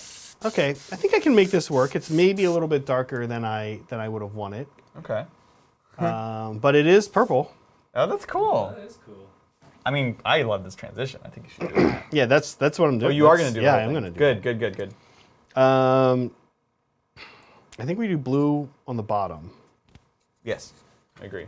I concur. Orks or Rucks and Orks? Yeah. All right. We have a couple other super chats. Let me get to those. Thank you, folks, as always. Oh, here we go. Yep. Thank you, Jonathan. Yep. Painting my first army of Thousand Suns. I have a question there. Is this your first army, and it is Thousand Suns? Because if so, you're jumping in into the deep end, which is great. Speaking of level of detail, any tips on getting through those with any speed? That gold trim and or blue fill is just a bear. Oh, no. Not to mention the stripes. Oh, you came to the wrong people for that. Yeah, you came to people who are going to tell you, maybe listen. Of course, there's an answer that is yes. But I'm not sure. We're both gonna give you our best answers. Yeah, because we're both halfway through some Thousand Suns that we haven't delivered after months. I think I actually literally am like halfway. I think I am close to 1,000 points, which is really embarrassing because like it's not that hard to paint. Excuse me, folks. It's not that hard to paint 1,000 points. But here's the thing: it is when it's Thousand Suns. Yes. So Jonathan, first of all, if this is if this is truly your first army and your first fray in the 40K, welcome. Yeah. And yeah, you have chosen, you have kind of jumped in on the deep end. But look, oh, you know what? Oh, we were talking about favorite factions. This might be one of my favorite factions. Oh yeah. Yeah, I love the Thousand Suns. I love my They're really favorite. cool. I'm a big fan of. Nerds. No. See, I don't like nerds. I like beating nerds up. Wow. In Sigmar. In Sigmar, I like to Sigmar. beat nerds up. Yeah. I made 2 armies that beat nerds Right. up. But in 40K. Mean girls and ogres who are just like Yeah. ogres like the bullies who like I grew up in a rural area. They're like the 3 like good old boys. They're like the good old boys. No, they're not the jocks. Stormcast are the jocks. Ogres are like the ones who like come up and like there's guys in the back of a pickup truck. Yeah, that's ogres. Yeah. Like actually, I don't think the daughters hang out with the ogres. They hang out with the storm, which they do. They're like super good allies in the lore. Yeah, which is weird. But yeah, which is weird. So anyway, tangent. We're coming back. Jonathan, this is what happens. We're sorry. So, but the Thousand Sons are so cool. And why I was saying this is because if you like the Thousand Sons, I think they're just one of these factions that you're like, the playstyle is unique. The lore is crazy beautiful. They're the true tragic characters of 40K. That's what I was starting to say. I love a tragic character. And I think they're just the coolest, right? Tragic characters. They're really barely bad guys. If we're calling Chaos bad and Imperium good, which we really shouldn't. They're mostly dead guys. Yeah, they're mostly... Not really anything. Yeah.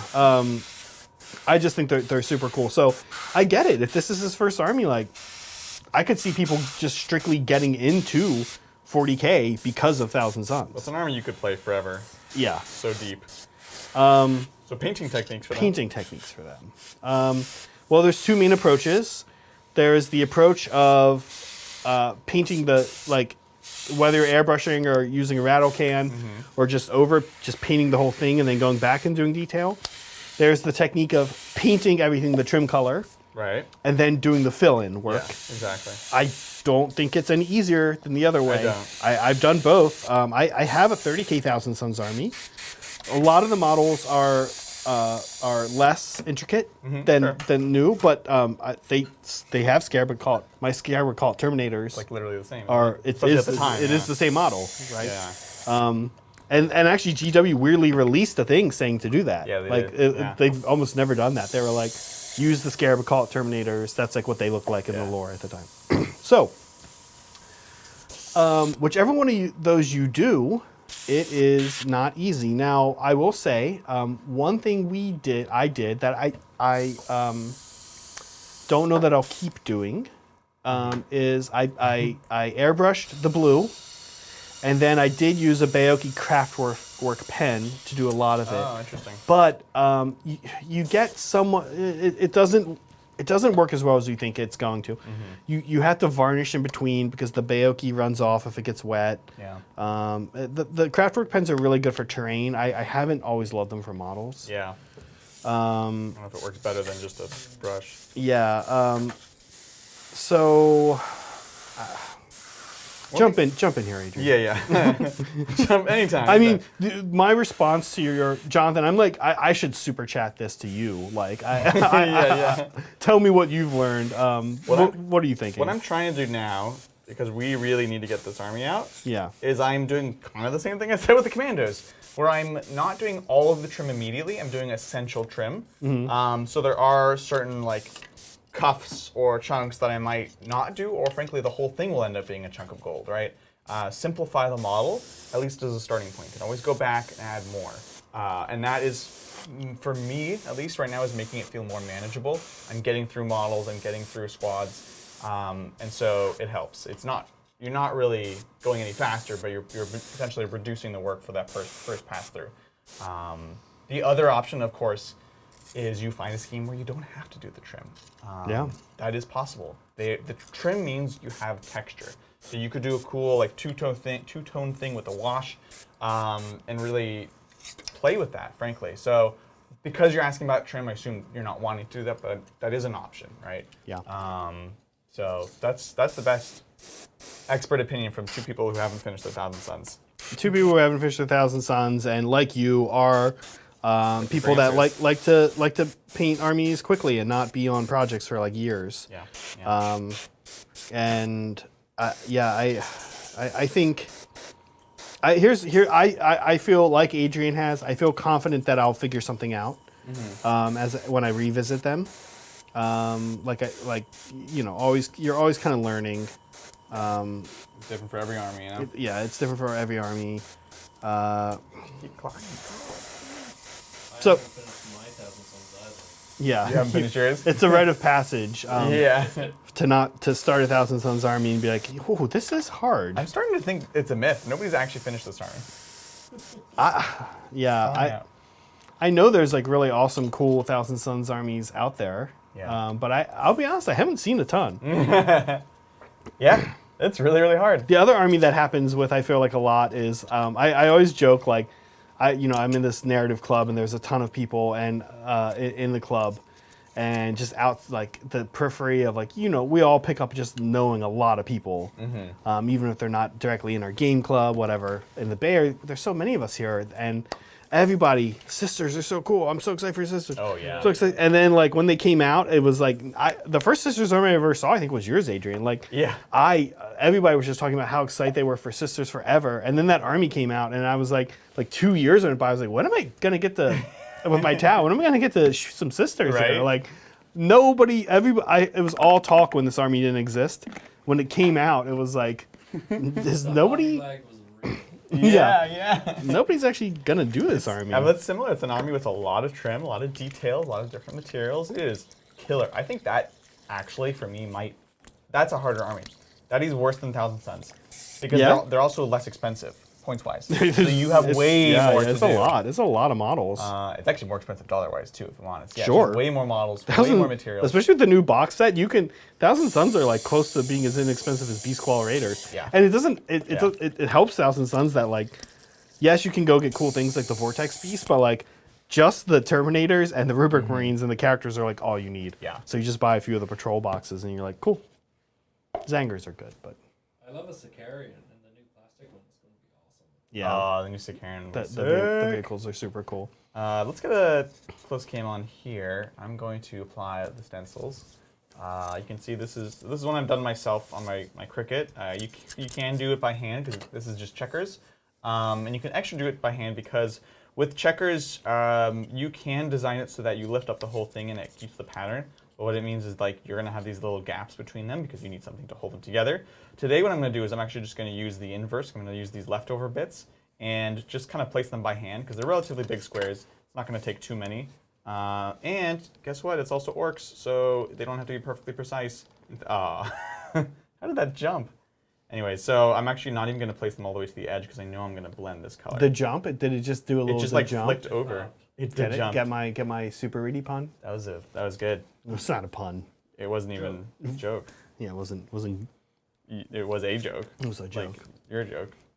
Thanks, Ork Zach. Good walk, Titans. Hello. Finally settled on Craft World Altansar Nice. for my Eldar. But any thoughts on how to incorporate the magenta scheme onto my avatar? Ooh, yeah. We had discussions and disagreements about the avatar. Yeah. Like how branded should it be? How branded should it be? Yeah. Mine is branded to mine is Yeah. Chimera. Hugh's Hugh. Chimera. Yeah. So you continue to do it in the scheme with like the whole body is kind of in that beautiful blue green. Yeah. We're gonna show you guys on the glam cam. Which is definitely a way that you can like heavily brand it towards. So it's basically as if it was like glowy power armor, right? Yeah. So what ultimately what I did was I did his armors like red, but it's not the same red as my Simhan. And that looked cool anyway, and that's kind of how they did theirs on the GW box. Right.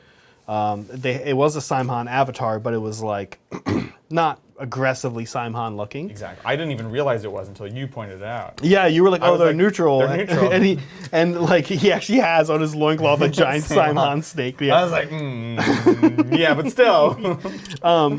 So I think I think you can do the body like let's say you want to do some kind of flaming molten body or whatever. Yeah. He's got enough like little armor chunks that I think you could work it in there. Yeah. Now what I would recommend if that was the case is when you do your if you're going to do like a lava or glow body or Zach, I would say since the contrast like color is the armor, consider maybe red and magenta can look super cool together, but then that's a thing and you want to look at examples of that. Yeah. Like and literally what I would recommend you look up is like red and magenta together. Like seriously, like just type that into Google, like interior design, red and magenta room, like interior design. Like look at how people put red and magenta together. Yeah. Because that'll give you a sense of the types of reds and magenta you want to put together. And also the proportions.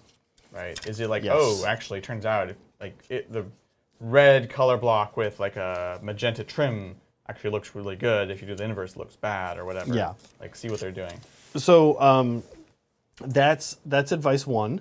The second take would be to, if you're going to do magenta, don't lean into red too much. You're going to do a glow effect. Lean more into the yellow or the orange, maybe.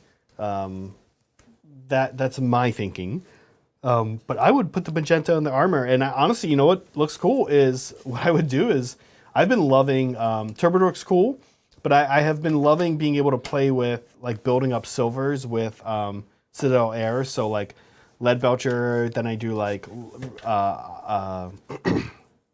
Runefang Steel. And then actually I like this Turbodork Pearly Gates. Pearly Gates. So I'll do, like, those three in that order. Yeah. And then I'll just take a Citadel Contrast and go over top of it. With an airbrush. Okay. Yeah. Do you find that doesn't just look like a tinted silver? Did you do that with the Apple Legion, or was that using a ghost tint? That's Ghost Tint, Minotaur Ghost Tint. Okay. Yeah. Yeah. That's cool. So Interesting. that would be I'd put in the armor, honestly. Totally. Yeah. Okay, how's it looking? That's good. So we're just gonna lay it out painstakingly. I started with the hardest one, so it's pretty wonky, but again, it works. It works, and it's actually cool. Like, this is an example of something that he can do fast. Yes. That adds, like, low hanging fruit. It's very low hanging fruit. It just looks good, and like people are gonna walk up and see this and be like, "Wow, your army looks awesome." Yeah. And they'll be like, "Yep, painted that in 2 hours on stream." Yeah, exactly. Checkers. Also, like what's happening here with my thumb, because the mud brown, slicing that off. it looks like my skin's coming off. That's kind of cool. Yeah. But it's just paint. I like it too. I would be alarmed. if it was your skin. That'd be wild. That'd be Hey, concerning. I'm pretty happy with my Morathi synthwave wings. Yeah, I'm excited to see them. Yeah, I'll take a look here. It's kind of They were looking amazing. wild. All the wings aren't finished, of course, but I need to I need to go and do, like, the veins or the not the membranes. Yeah. Oh my God, they're so good. And you can't really see. Well, from this screen, you can't. Oh, there you see the iridescence a little bit. Oh my God. I did iridescence on the outside and not the inside, so Yes. I'm very excited. Wings weirdly paint up pretty easily. Yeah, they just pick up so well because the texture. They pick up. And the shaping. I did aggressive. You guys might have seen while I was painting. I was doing, like, a real aggressive angling. Yes. To make that happen. How you do it? It looks so good. It looks weird, right? I love it. It reminds me of. Did you ever see Annihilation? Natalie Portman. I did. It reminds me of that. Oh yeah, there's a lot of, like, weird kind of Psychedelic, iridescent But it's stuff. also like horror is like beautiful but horrifying. Yeah, which is Morathi. Which is Morathi, beautiful but horrifying. Yeah, You heard it here first. you heard it here first. Yeah. How's Chad doing? Having a good time? Chad looks to be doing good. Yes. Okay, let's do some more super chats. Oh, we gotta do fan stuff too here in a sec. We do. Thank you, Ogre Barbarian. Yeah. Ayo, Titans. After obtaining and not feeling Guilty. and parting with the Seraphon, could you compare the various archetypes of Orc war clans and Gloomspite gets for playstyles? I like the looks of them all. This is you know this more than I do. For sure. It seems like Gloomspite gets don't have a lot of different. The book has not been split up into different things yet. Oh, it definitely has been, but it's the three big factions. For Gloomspite? Yes. Okay. There's the Night Goblin side of things. which Oh, includes right. the Squigs. Spiders. Yeah, And there's the spider section and then there's the troll section. Now the spider section, troll section, they are more fleshed out. They don't have many units, obviously, but they are technically, those are the three sections. So if we get a new Okay. book, well, if we, I don't know how much more they'll actually subdivide them, to be honest.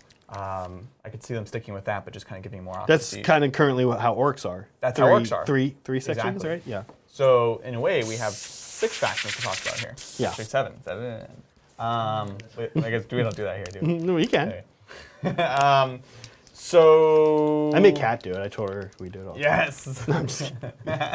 She's like, what? Do I have to say it like this? You were so begrudging in the pre-recorded with the same Han. You're like 7. I know.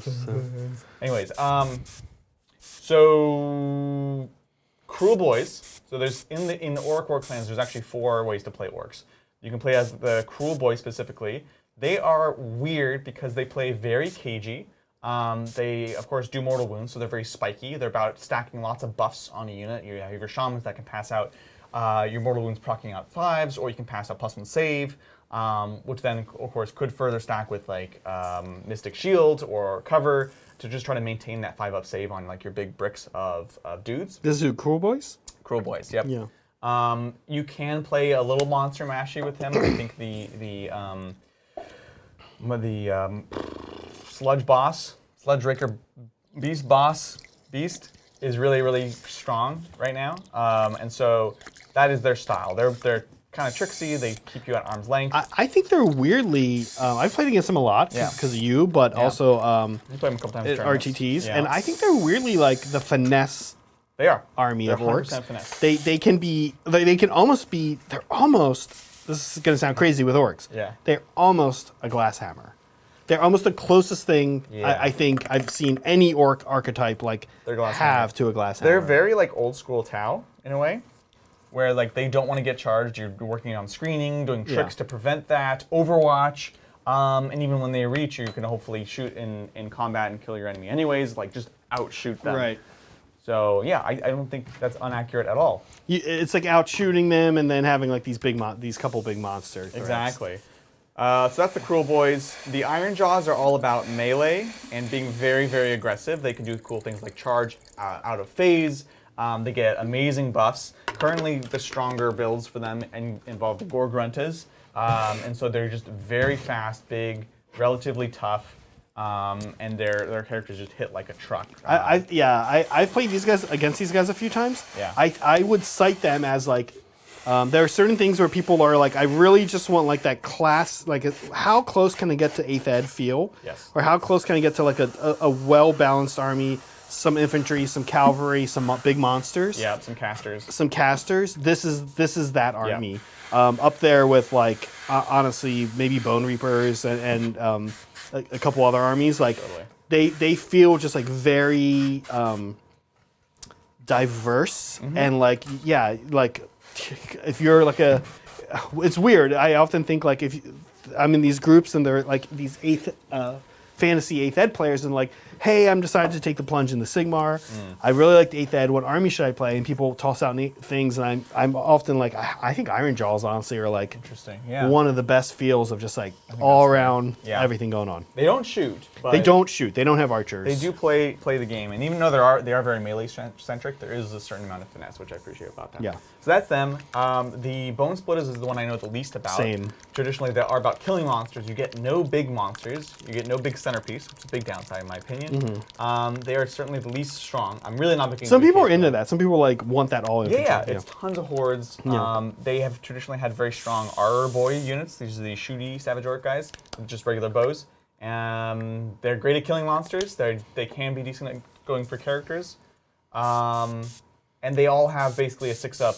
I think now it's a ward save basically, and then you can pump that up to like 5 later on. So it's like very much like a Feel No Pain kind of army. I've never played against them. I know the least. I love the models, but lack of centerpiece and just needing a lot of models has always stopped me. I will do it eventually because they're orcs, but you know. So that's them. The last one in that book is you can play Big Wa, which combines pretty much all of them. Big Wa is super cool because you get to kind of take the best parts from each of these different factions. You don't get the individual spell trees, I believe. But you do get spells on the individual units. So this does mean like your Cruel Boy units don't get the Mortal Wounds ability. Actually, don't quote me at that. But it's about mixing kind of the best worlds on all these things, right? And you get the Big Wa chart, which goes up as you kind of fight and do things and stuff like that. I like it a bit less than before because you are forced to spend your Wa when it maxes out, which is sort of a ham-fisted way of solving the problem of, I found you actually didn't want to spend your Wa points at the end because you get stacking buffs. So you get buffs, and at the end you spend all of them for one giant turn of like combat, and then you lose all those buffs. So if you haven't won the game at that point, then suddenly your army just got weaker actually. And it's awkward. And they didn't solve that. They just said, yeah, you just can't hold it. Because I would just get all the way up and just hold it there. Be like, I want all these buffs. It's great. But I think it actually is very strong. It's probably like, as far as power level goes in that book, it's Iron Jaws, it's Big Wa, it's Cruel Boys, and then it's Bone Splitters. Now Gloomspite, worse than all of these, is a super cool army. If you're playing Squigs, They're very maneuverable, like I said, like Harlequins. They have fly. They get access to jump, and they're very tricksy, right? They're all about getting in there, getting the charge, getting the combat, and the Mangler Squigs do a horrendous amount of damage. They're also fun because they have their damage profile doesn't degrade. It's like a V. It hits the bottom halfway through, and then it bounces up as one of them gets killed, and the other one uses the first squig as like a giant wrecking ball. Yeah. Two super fun. I've never had an unfun game with them, but they're really bad right now. They do have the trolls, which is big blocks of trolls, and these are the spiders, which are all about mortal wounds. Not as fleshed out. The spiders, if I was to just guess, are probably the strongest. However, you can also play big blocks of night goblins, and at the peak of these guys' power, the strongest list was a couple big blocks of night goblins, 1 or 2 big blocks of the Boingront Bounders. A couple Kragnoses. No. 2 Kragnoses? No. Tons of shamans and tons of endless spells. It was like 6 endless spells and like 5 shamans, because they were just, the shamans are very efficient. I'm always trying to get Adrian to, and I'm not actually trying to do this because his point is valid, actually correct, yeah, which is that but if you are a Gloomspite player and you're like, which you're not yet, you're thinking here, Ogre Barbarian, but the thing is, I would say like Gloomspite competitive players are like eyeing up Kragnos and now the Crown Spine. So dumb. Not even playing Gloomspite. It is. You're really not, especially you take both because it's like how many points is that? That's actually 1,100 some points. Yeah, so you have less than half your army is the faction that you are supposedly wanting to play. I think you can take one or the other and still make it work. Is running Kragnos with his Savage Orks. Yeah. Exactly. And Bone Splitters too, he's cool. Yeah, so Kragnos does help any kind of weak destruction army, and he still feels destruction-y. Yeah, he's totally destruction-y. I want to try the Kron Spine with my guys, honestly. That's a project I'd love to do soon. We should just play that for fun. Yeah. So, lots of options. Hopefully that was helpful. Destruction armies are really fun. One thing that destruction armies are very good at doing is the different armies have feels. As far as like what their strengths are, and no surprise, destruction armies, like when you look at their data sheets, even Gloomspite, although every Grand Alliance has like a black sheep. Yes. Gloomspite are probably the black sheep, but it's damage. It's dealing damage. Like they're so scary. Like how many times I've taken the Gargants and my Beastclaw Raiders to tournaments, and I'm like, okay, like 4 saves, and somebody fails like 3 of them. Like, 12 damage. I'm like, what? Yeah. What does get through will just be absolutely crazy. Yeah, it's insane. Damage is like their thing. Exactly. Thank you, Michael Cody. Everyone have a BAO so good that your mood is higher than my anxiety about the Emperor meetup after Zach said, I like beating nerds up. Listen, I don't like beating nerds up in real life. No, only in Sigmar. Not even in 40K. In Sigmar, I only play bully armies now. I play Stormcast, Daughters, and Ogres. I'm still waiting for this sneaky armies you like to play, Zach. Yeah, I'm a sneaky guy. You know what? My death army is going to be Bone Reapers that I have. That's not sneaky. That's just sit in the middle. Are they nerds or are they bullies? They're more like they're like goths. They're just like on the side doing their own thing. You think so? And everyone kind of leaves them alone. I was thinking Nighthaunt remind me of, where I grew up in rural Pennsylvania, there were this group of kids that I actually was like a friend adjacent to these kids. Okay. I got along with them well. And they're like, the big way to describe these kids is that they really like Pink Floyd and the Doors. Oh yeah. Did you have those kids? Yeah, totally. That's what Nighthaunt is. Yeah, right? They're the ones who really. Those were my friends too. Yeah. That's like Nighthaunt is like. I'm with it. Like Nighthaunt is like, listen, there's no way Kurt Cobain killed himself. If you think about it, you can't do. But like Jim Morrison, man, that guy. That's like Nighthaunt. Yeah. That's totally Nighthaunt. I'm into it. Thank you, Michael Cody. Thank you, Michael We're looking Cody. forward to it. It's going to be fantastic. Yeah, thank you so much. And also, we're going to be posting we need to post details on the event, right? By we, I mean me. Yeah. Because I actually haven't said what we're doing. Yeah. Hey guys, I thank you, Malam Atra, so much. Hello. Hey guys, I want to try painting an army with mostly or all airbrush for a stylized look like the Fire Slayers. He's talking about the ones I did. I want to repaint my small Tau Force. Not sure if they would be good for that.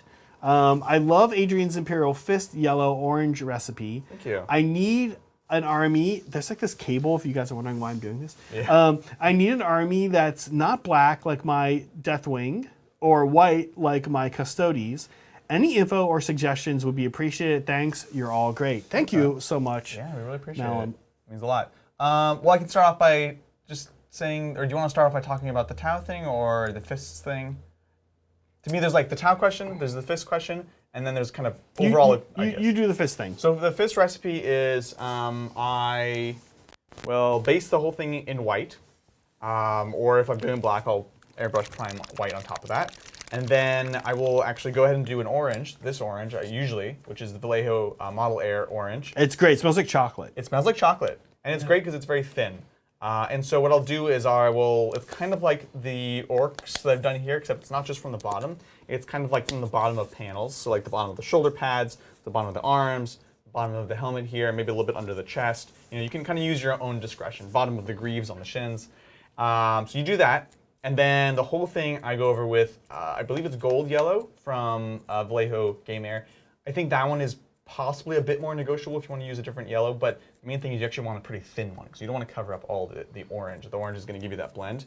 And then I very carefully, this is the hardest part, wash the whole thing in Agrax. Now with yellow, it can get very dirty very quickly. So a couple ways to do it. On small models, you can do it by brush and just make sure that you go back and kind of wipe off extra pooling, make sure that doesn't sit too long. You can do it with airbrush, but the problem with that is it actually creates a thinner layer that dries very, very fast. So it actually ends up just making a darker yellow. It's difficult because vehicles like repulsors, you can't really do it with brush unless you have a giant brush. You could like buy Agrax and like dilute it down like 1 to 3 maybe with water and like keep that aside and then airbrush it. Then airbrush it.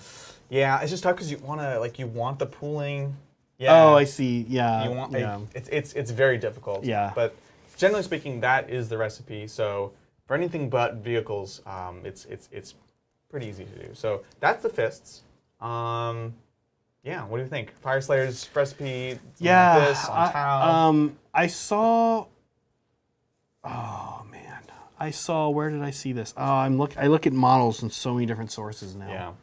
I just saw somebody do, last week, Malum, in our Stuff We Think Is Cool thing that Kat and I did, there's a Stormcast that somebody did on this Facebook group I'm in where they did like, they made it look like they're like molten almost, and it was super cool. That's awesome. I think you can look around for this somewhere in our Discord. If you're in our Discord, somewhere there's what kind of inspired me to do the Fire Slayers that way was a Gene Stealer cult army where they're all night and then all their lamps are glowing. Oh yeah. Tau could be really cool for this because they have a lot of glowing stuff. Yes. It doesn't mean you have to incorporate glowing stuff into this kind of look, but I think it's not a bad idea.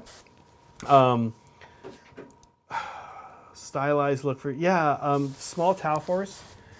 The interesting thing about doing like. Yeah, I mean, thematically, I'm thinking, especially for like stealth and Pathfinders and stuff. Yeah, like what do these guys look like at night? I mean, that's kind of what jumps out to me. Exactly. But Tau are cool for this actually because they change their camo based on where they're at. So where are they at? Nighttime. I mean, there are some weird things. Yeah, exactly. Nighttime is They're one. at nighttime. But there's some wild things you could do, honestly. And hear me out. Okay. Some of these have to be done well, and you're gonna need to practice. Well, outrageous. But you could take. I know this is gonna sound crazy. But I've seen some people do it. Like if you want to do like a desert sand type thing, you could take like some of the gritty AK paint, like or some of the technical paints on GW. Okay. You're gonna have to practice. You're gonna have to get it right, and like paint them to look like that. Yeah. And paint like that over top of them. And then honestly, like use a combination of airbrush and dry brush to make them look like they're like almost textured. Keep in mind. If you play Daoyeth actually in lore, they're all of them have a camo cloak on, which is so cool. That's like cool. One of the reasons I can like cloaks. Well, no, not. It's like a technology. That's why they're always in cover. They're like partially invisible. So like cool. You're fighting a whole invisible army. That's so cool, right? Like ridiculous. So I think there's some cool things you could do with GW technical paints or AK. They don't call them paints. They just call them like medium. I don't know, but Medium. GW calls theirs paints. But some of the AK stuff. Pick a landscape, and then think about how they would fit in that landscape as one approach to Tau. Night is an option. Night is the landscape. What did Tau look like coming out of the ocean? What did Tau look like in the jungle during the day, at night? What do they look like in a 1950s American diner? Yeah. I've always wondered. What do they look like in 1919 Bolshevik Russia? Yeah, very, very. Like compelling. how do Tau look? What do they look like in the closed borders? Close. Oh, sorry. The bookstore. Yeah. In my head, the joke worked. A Borders. Borders, the bookstore. That's been closed down. Closed That's been recently. closed down. Yeah. Yeah. I kind of want to keep doing these. These are actually really kinda- funny. These yeah. are almost like Jeff Foxworthy. You might be a Red Knock jokes. Yeah. What do Tau look like? Stranger Things 1980s. Stranger Things 1980s. Yeah, That's yeah. That one's okay, Hugh. Closed Borders was pretty good. Closed Borders. Anyway, we could go all day. I'm still thinking about a little bit, but You're just thinking about it. I know. Malum, yeah. So like, pick a landscape, and think like, how would they hide in it? You could do. Oh man, you could do so much with Tau. Yeah, I think it's very compelling. Yeah. And I think, something Brian said to me once really stuck with me when we were actually working on the studio, when we were looking at like furniture and like this crazy yellow chair we have over there. He said, sometimes it's just important to have an opinion. It's okay to be wrong about that opinion, but to like have that opinion, like say it and put it out into the world. And this is one of those things with these like super stylized armies. I think like, just like figuring out the thing, and if you think it's cool, then you do it and you put it out there, Yeah. and like that's interesting in and of itself, right? That's literally why I did the Fire Studies Army. I knew Yes, I knew exactly. people would, not everybody would like it. Yeah. And I was totally cool with that. I was like, it's gonna get this army out fast. That's a pro, and Yep. it's just I just want to see what happens Yeah, when and when I do this. It's different. You put it out there. It's cool. You know? I think that's yeah. Do I love it? I like it. I don't love it. okay. But I'm happy I did it. yeah. So definitely go for it. And like if they are playing multiple armies, like why not? Exactly. 100%. And look, because of that, I've painted 3 armies this year. Yeah. And it's not even June. Because of that, you're way ahead against Meg on your hobby bingo. Bingo, yeah, a whole entire army, 3 times. Yeah, better catch up, Meg. Yeah. Hey, if you want to paint, we have an army you can paint for us. Yeah, we have several, to be Several. honest. Thank you, Curtis. I started repainting my Aldari, Curtis? and the color scheme ended up very close to my Miara. Besides Spectres, what far-flung attributes work lore-wise? Oh, this is so cool. Ooh, for my Mira. I don't. Do we have a Craft World? But we have a Craft World Codex. We do. I've It's like over on the Codex I've book. recently been like so into far-flung. Far flung. It's a good thing we have Hugh here today because I'm also having trouble remembering like what. I know what my Mira looks like. What's the lore of my Mira? You guys know? So I know in the Imperial Armor book that they were originally in, it was all snow combat based. Snow combat based. They were like fighting coming from blizzards and stuff like that. So Oh, it was that's all cool. kinda stealthy and Swift striking, swift stealth. striking. Okay. Well, there is a +1 to wound when you get out of a transport, which Yeah. feels like that really fits with that. Is there a stealth one? I think there's probably like half of the Elatok one is available. I'm not sure if it was like that they were hard to hit and it's more that they were coming from nowhere. Right, striking out of nowhere. Yeah. So it should be in the white shelves there. Yeah. I put it away today. Oh, okay. I didn't see it. Maybe Yeah. I didn't know I was looking for Yeah, it. no worries. My assumption was John got in here. No, I just put things away. Okay. That can be confusing sometimes. John comes in. I've been really into the far-flungs because honestly, I have not been super cool with how I built my Simhan and how I imagined Simhan and then how they shook out in the new book. Yeah, it's always the classic That's the problem. dilemma. But I think I feel okay being like I'm gonna run them with a couple far-flungs. Yeah, totally. And be like they're still Simhan. They're just like I don't know. They've picked up some tricks from their friends. Yeah, exactly. So I think one thing that is good, Curtis, and I think you can. So I'm going to do this cheesy thing where I'm like, you can pick good rules and explain them anyway. Some you cannot. Like why would librarians summon demons? Yeah, exactly. Like you can't. Okay, but here's one. I think the 6-up invuln mixed with the 5-up ward is like very easy to explain. Wait. It's a 5-up feeling the pain against mortals. Mortals. Okay. Excuse me. Whoa. Ward. That's amazing. 5-up feeling the pain against mortals. 6-up invuln army wide. Okay. Like for Simhan, I'm gonna be like, oh, they're fast. They just move so fast. They They move dodge fast, psychic power. Yeah. For which is totally something a Suryani could do. They're extra good at dodging psychic They powers. have lightning fast reflexes. Exactly. My Miara is like this like permanently kind of like doomed. I mean that describes all of them, I guess. But they're like very glum and they're like extra sad. They were doomed. Yeah. So going off of their lore in the book, Lore from the book. Okay. that they are probably elite citizenry and hunters of ancient relics. Okay, Hugh says elite citizenry, which is like makes your guardians better, and then hunters of relics. Wait, is that one still a thing? What does that one do now? Hunters of ancient relics is while a unit with this attribute is performing an action, that unit can shoot without that action failing. Right. So it's shoot and perform actions at the same Yeah. time. Yeah, they did change it because that used to be +1 attack on an objective. Which is cool. Yeah, right. It was really good. It's currently still like okay. It's a little situational, Yeah, it's but amazing. Elite citizenry is you get one reroll per unit to hit, and you get +1 to your defense. which is not bad. Okay. Yeah, One reroll. Yeah. Yeah. So we're like playing telephone here. Yeah, I think Curtis. What I would say is honestly, like I'm like a hobby person. I'm not super narrative, but I also like playing. I like my army to work.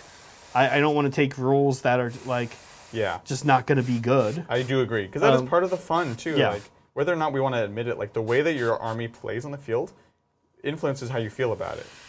Yeah, I think It helps tell the story of it.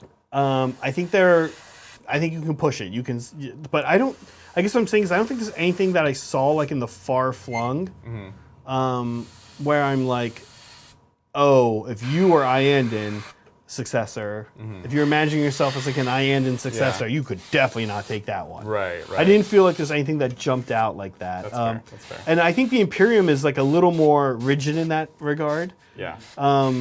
Yeah. Maybe there's like a Necron faction that really hates the Praetorians that I'm not aware of. Maybe. Or like something like that. But the Necrons, it's funny because the Necrons, there's certain factions, and we actually discussed this a lot when we even started the channel, because we said, like, we want to be able to play the armies the way that they're painted. If we're playing Fist, we're playing them painted as Fist, or whatever. But there's certain factions that aren't as strongly branded, you know? I think there are those ones that people just don't know. So the Tau, for example. Unless it's Farsight. Unless it's Farsight, right? Yeah. And a lot of the like secondary craft worlds for Eldar, the main ones everyone knows, but all the secondary ones, people don't really know. You know? So I think that's totally fine. I think you're fine. I would find far-flung craft worlds you like and try them out. And listen, if you've got a good play group and you've got friends that aren't going to roll their eyes at that, and honestly, even if you do, part of the fun, I think, part of the fun, I think, is trying out the different. If this is like your main book and you're going to be playing this book a lot, then like you might want to try these out. I mean, I know Brett and I were both, when we were doing our Tau, Brett and I were going crazy with the different Psychic Awakening. Yeah. And it was fun to do like, turbojets and ions get extra AP, or burst cannon get extra AP, like trying all these different things. That's fun. It's just fun to play with more choice. I actually, in this regard, in some ways, actually really enjoy the whole concept 40K is introduced of the custom. I agree. Look, that may not be the most concise answer, Curtis, you were looking for, but I stand by it. Yeah. Can I do a quick stencil review? Yeah. So this is a Battle Wagon, and we're gonna peel these stencils off one at a time, and we're gonna watch them all in silence. Nobody say anything. Don't say anything. Oh no. I'm just gonna scratch the actual paint off. Oh, it's beautiful. Yeah. All right. Well, I'm gonna keep doing it. We can answer questions while I do this. Actually, while he does it, we do have a few more super chats, but you know what it's time for, folks? I think it's time for some fan stuff. I was saying take a question because they can still see this Oh, process. okay. But I like this better. I was just like, oh man, we do need to do fan stuff. That's fine. You can see like you can see people like Melody is like, Yeah. you can see they start to revolt. Yeah. Let's do fan stuff. Let's do fan stuff. It's just really funny. Have you guys ever played Sim Tower and watched your little people like get angry when the elevator takes too long? calling the chat little people? No, there's just like Sim. these little people in the Sim Tower, and they like line up at the elevator, and they start out like they're like normal like little color, and then they turn pink, then they turn red, and it's just showing you they're getting angrier and angrier. I love it. Well, let's check out fan stuff. We'll do some fan stuff. This is super cool. This is just really well done. The new Autark model is really cool. Oh, this is stunning. The color choice is amazing. I love this is like synthwave. My It favorite. is. Yeah. And it's also kind of grimdark. I like it. Yeah. It's not too bright. Yeah, this is really nice. Super big fan of that. Oh, here's some stuff from Broken Chef. He's doing like these like yellow-orange night haunt. They look really cool. Yeah. I'm always like not sure what picture to use because he did have like a nice like close-up of one, but I kind of like this one better. This is a really cool look for these guys. Yeah. I don't know that like I ever would have thought to do this, but I like it. I'm a big fan of it. I think it looks awesome. I also like the choice of basing.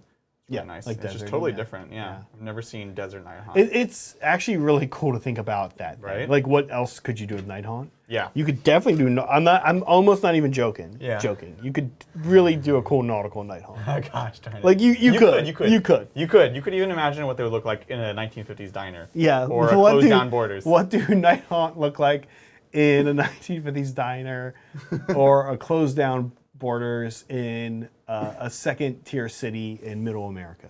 Yeah. Oh, here we go. Here's Bryce's army. Bryce, really excited. Steven. Yeah, Bryce, so excited for this. Bryce, you also had like some really cool close-ups, but I want to show the whole army. Is this the BAO list? I'm guessing.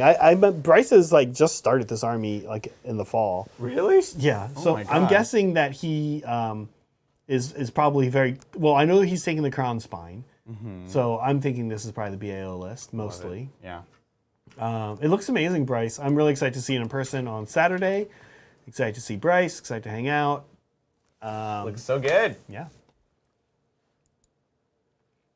Oh, this is Rudy. Rudy is doing like just really cool terrain. What? This is like the Tyranid terrain he's working on. I like the Yeah.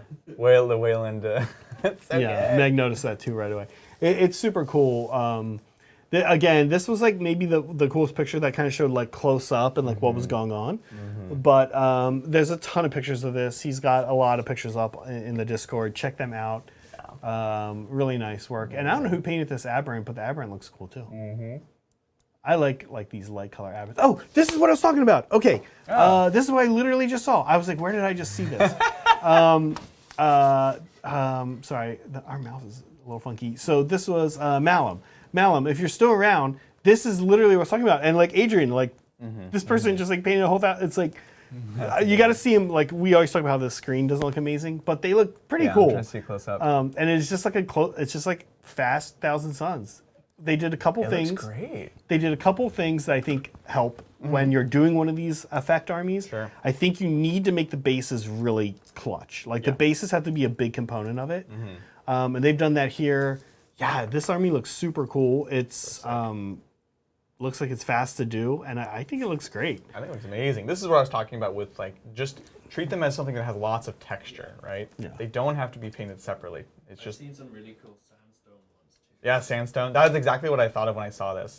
You know, like terracotta warrior style, stuff like that. These are super cool. It's great. There's more pictures of these in the Discord as well, including a close-up of an exalted sorcerer. That looks really cool. That's so cool. Yeah. Okay, sorry. He'll get the last So one. there's a little mouse issue there. Okay, here we go. Oh, the super cool knight. Yeah, nice. This is really cool. It's like this deep cranberry color. Oh, that's nice. And the little lens on top is really well done. Everything's just very well done. Yeah. This knight was treated like somebody might treat close to like getting into diorama level terrain. And I don't necessarily even mean that as like the terrain's not quite diorama level, as like diorama levels where you want to be. Yeah. I just more mean it like the approach here seems almost like terrain like playable terrain that's like getting close to diorama. Right? Issue. The amount of care is put into this. This is like, this night is done the way that my grandpa likes his hamburgers. Well done. Well done. Grandpa likes his hamburgers. This is a lot of pictures of this. It's always hard to pick out terrain, but this is looking cool. I think this is just a playboard. This is like, it's a whole like 2x2 or 4x4 or whatever the size of it. And it's a really nice, it's a playboard, but also, speaking of dioramas, feels like a mini diorama. Yes. You know, I think in the era of play mats and things like that, it's really refreshing to see, you know, you have the little tombstones, everything just kind of dug in there with detail that you just can't do any other way. So it's really nice. You guys should definitely check out the rest of the pictures on Discord. Yeah, there are a lot of pictures of this. I love the verdigris roof. I mean, like. Yeah, you are into that stage of your life. Yeah. Look, you are too, man. I am. I've reached it. Yeah. God, this mouse. What's going on? So we had the mouse. The mouse like either works well for the hobby channel or for. Yeah, Not for both. We have to figure it out. We actually don't know how the mouse is plugged in.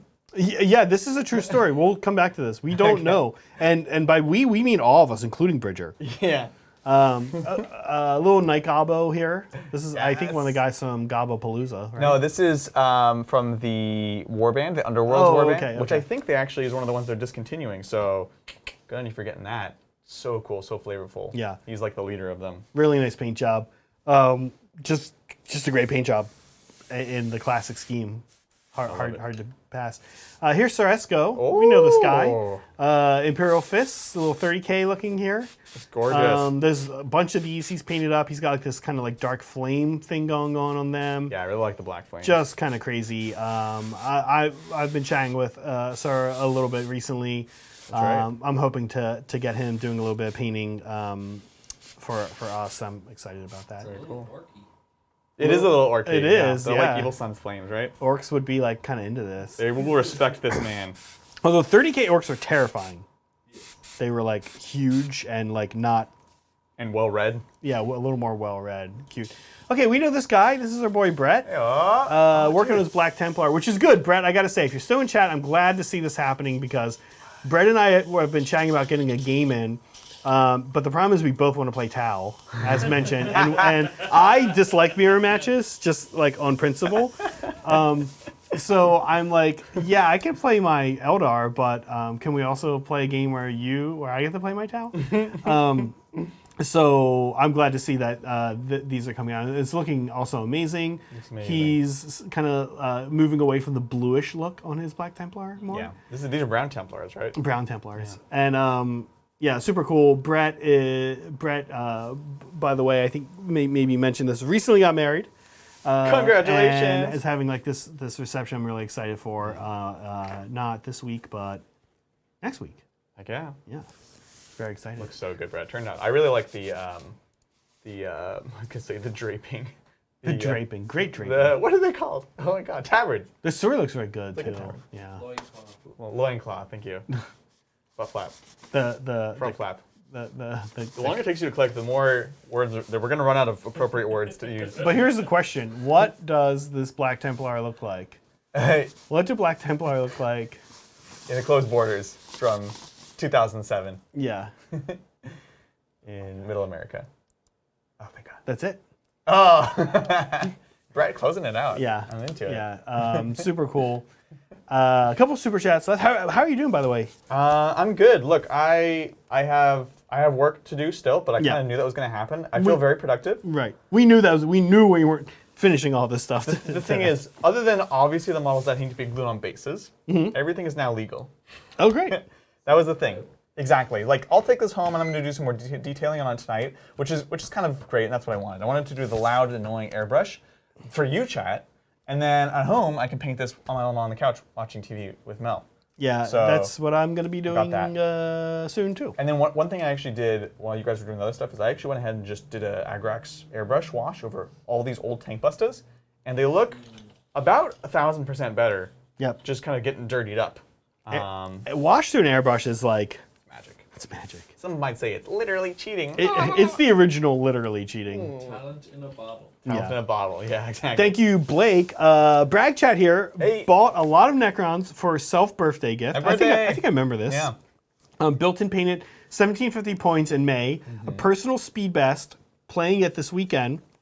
What's the fastest you have painted a full army? Oh. I think mine's also Necrons, actually. So the Necron army, my Necron army, was actually one that had been sort of passed around the friend group. It was like one of those armies that was bought for a friend that tried to get into 40K, didn't end up getting into it, but we had the Necron army. Went to a different friend, sat in a closet. I started a channel. Friend was eventually like, I'm not using this, you should take this. And then just like over like a weekend, I just like listened. I remember specifically I was listening to like H.P. Lovecraft and painting Necrons. Yeah. And so I did like, you know, I think it was it's cool when you can weekend. like tie a project in with like a story or like a show you watch. Exactly. So that was it for me. I'm gonna guess mine was the Fireslayers army. Yeah, that was really fast. That was like 2 hours. Yeah, it was a long day. It was basically a long day. And then I went back I came in 2 other times to add to it. One time I came in and added the shooty guys. And one character, and it took 2 hours. And then the other time I did the 6 Magna Droths, or 5 Magna Droths. We already had one. I think that took 4 hours. Yeah.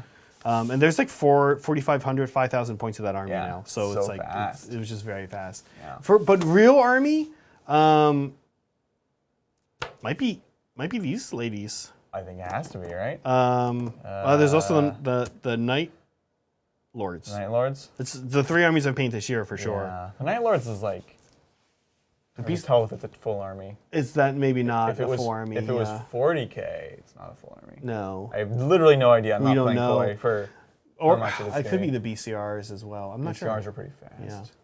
Yeah. They're just easy. You are fast. Both of us are fast. Yeah. Thank you, Captain Morgan. Hey, Titans. Just bought 2 repulsors already painted for Ultramarines, but my homebrew is, well, not blue. Any tips for stripping the paint? Oh, no. Well, Adrian has a good tip. Honestly, it is a good tip. It is a good tip.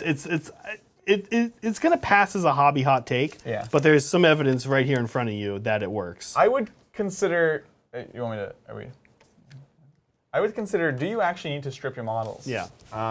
Look, I just went over this whole thing, and it looks great.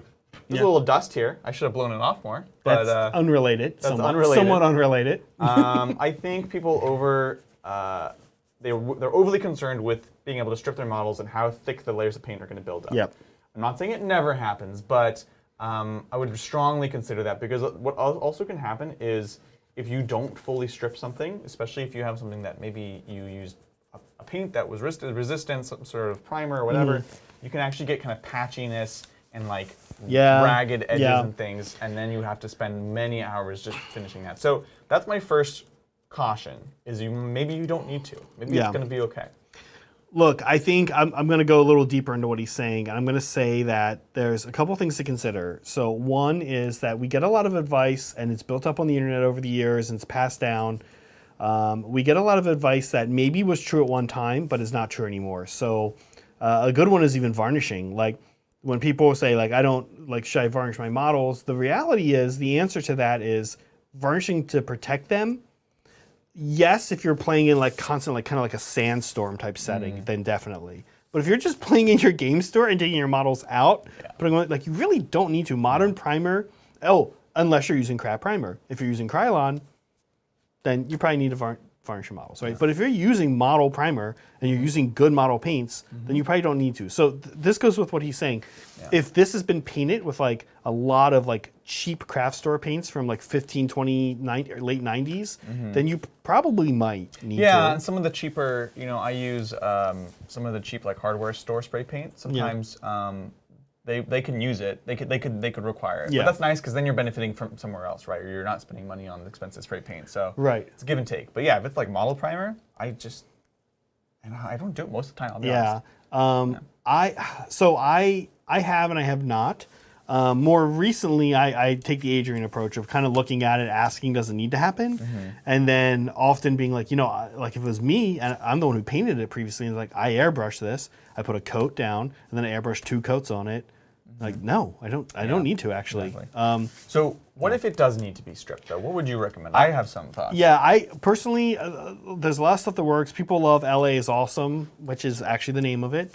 You can get in the U.S. Yeah, he's in the U.S. So but I use Simple Green. I have a Simple Green bucket. It's right down there. Yeah. Simple Green, you can throw stuff in. It's never going to melt anything, so you can kind of set it and forget it. Yeah. That's a reference to the 90s Ron Popeil rotisserie. You know it, you know it. Set it and forget it. And so you can do that. How do I dilute it? I dilute it insanely unscientifically.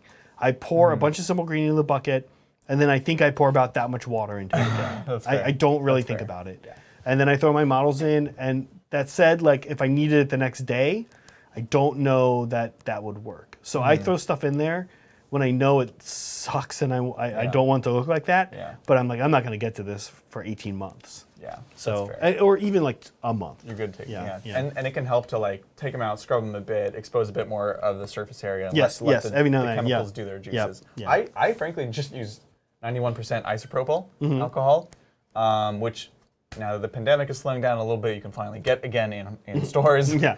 Because 71% doesn't really cut it. So it's very aggressive. I haven't really tried doing anything overnight, frankly, because it's so fast that after a couple hours and some scrubbing, it's like ready to go. Yeah.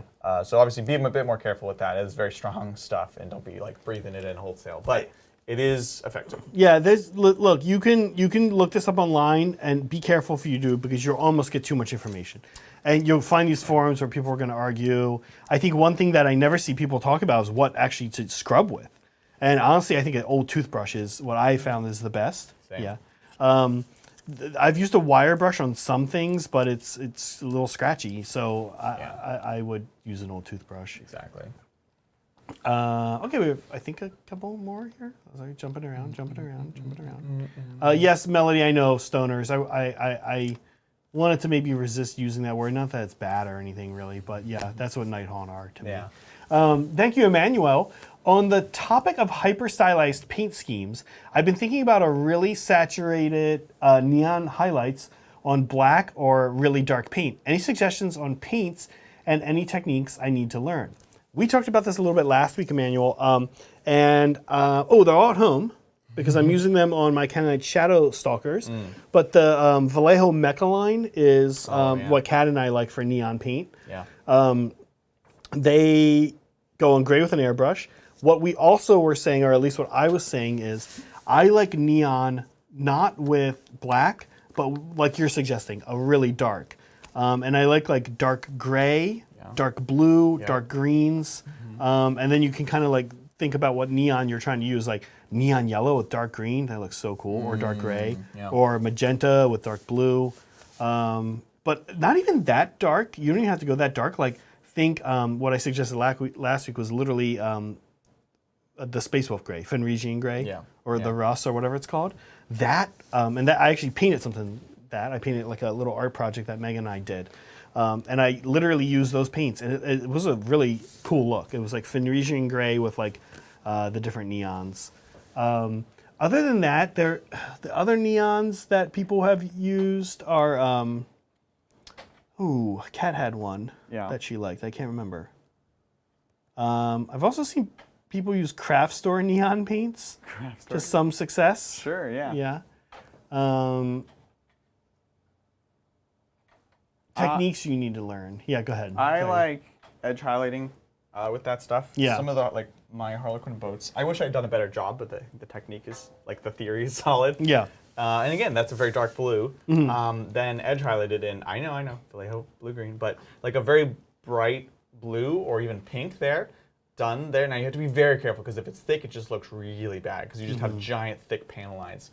But edge highlighting with the classic, like if this is your edge and this is your brush, you're not going like this, you're going like this, and it can just be very, very crisp. Like people might almost not notice that it's not a gray edge highlight on a black or whatever you normally traditionally do, but it's actually like a blue or maybe even the yellow.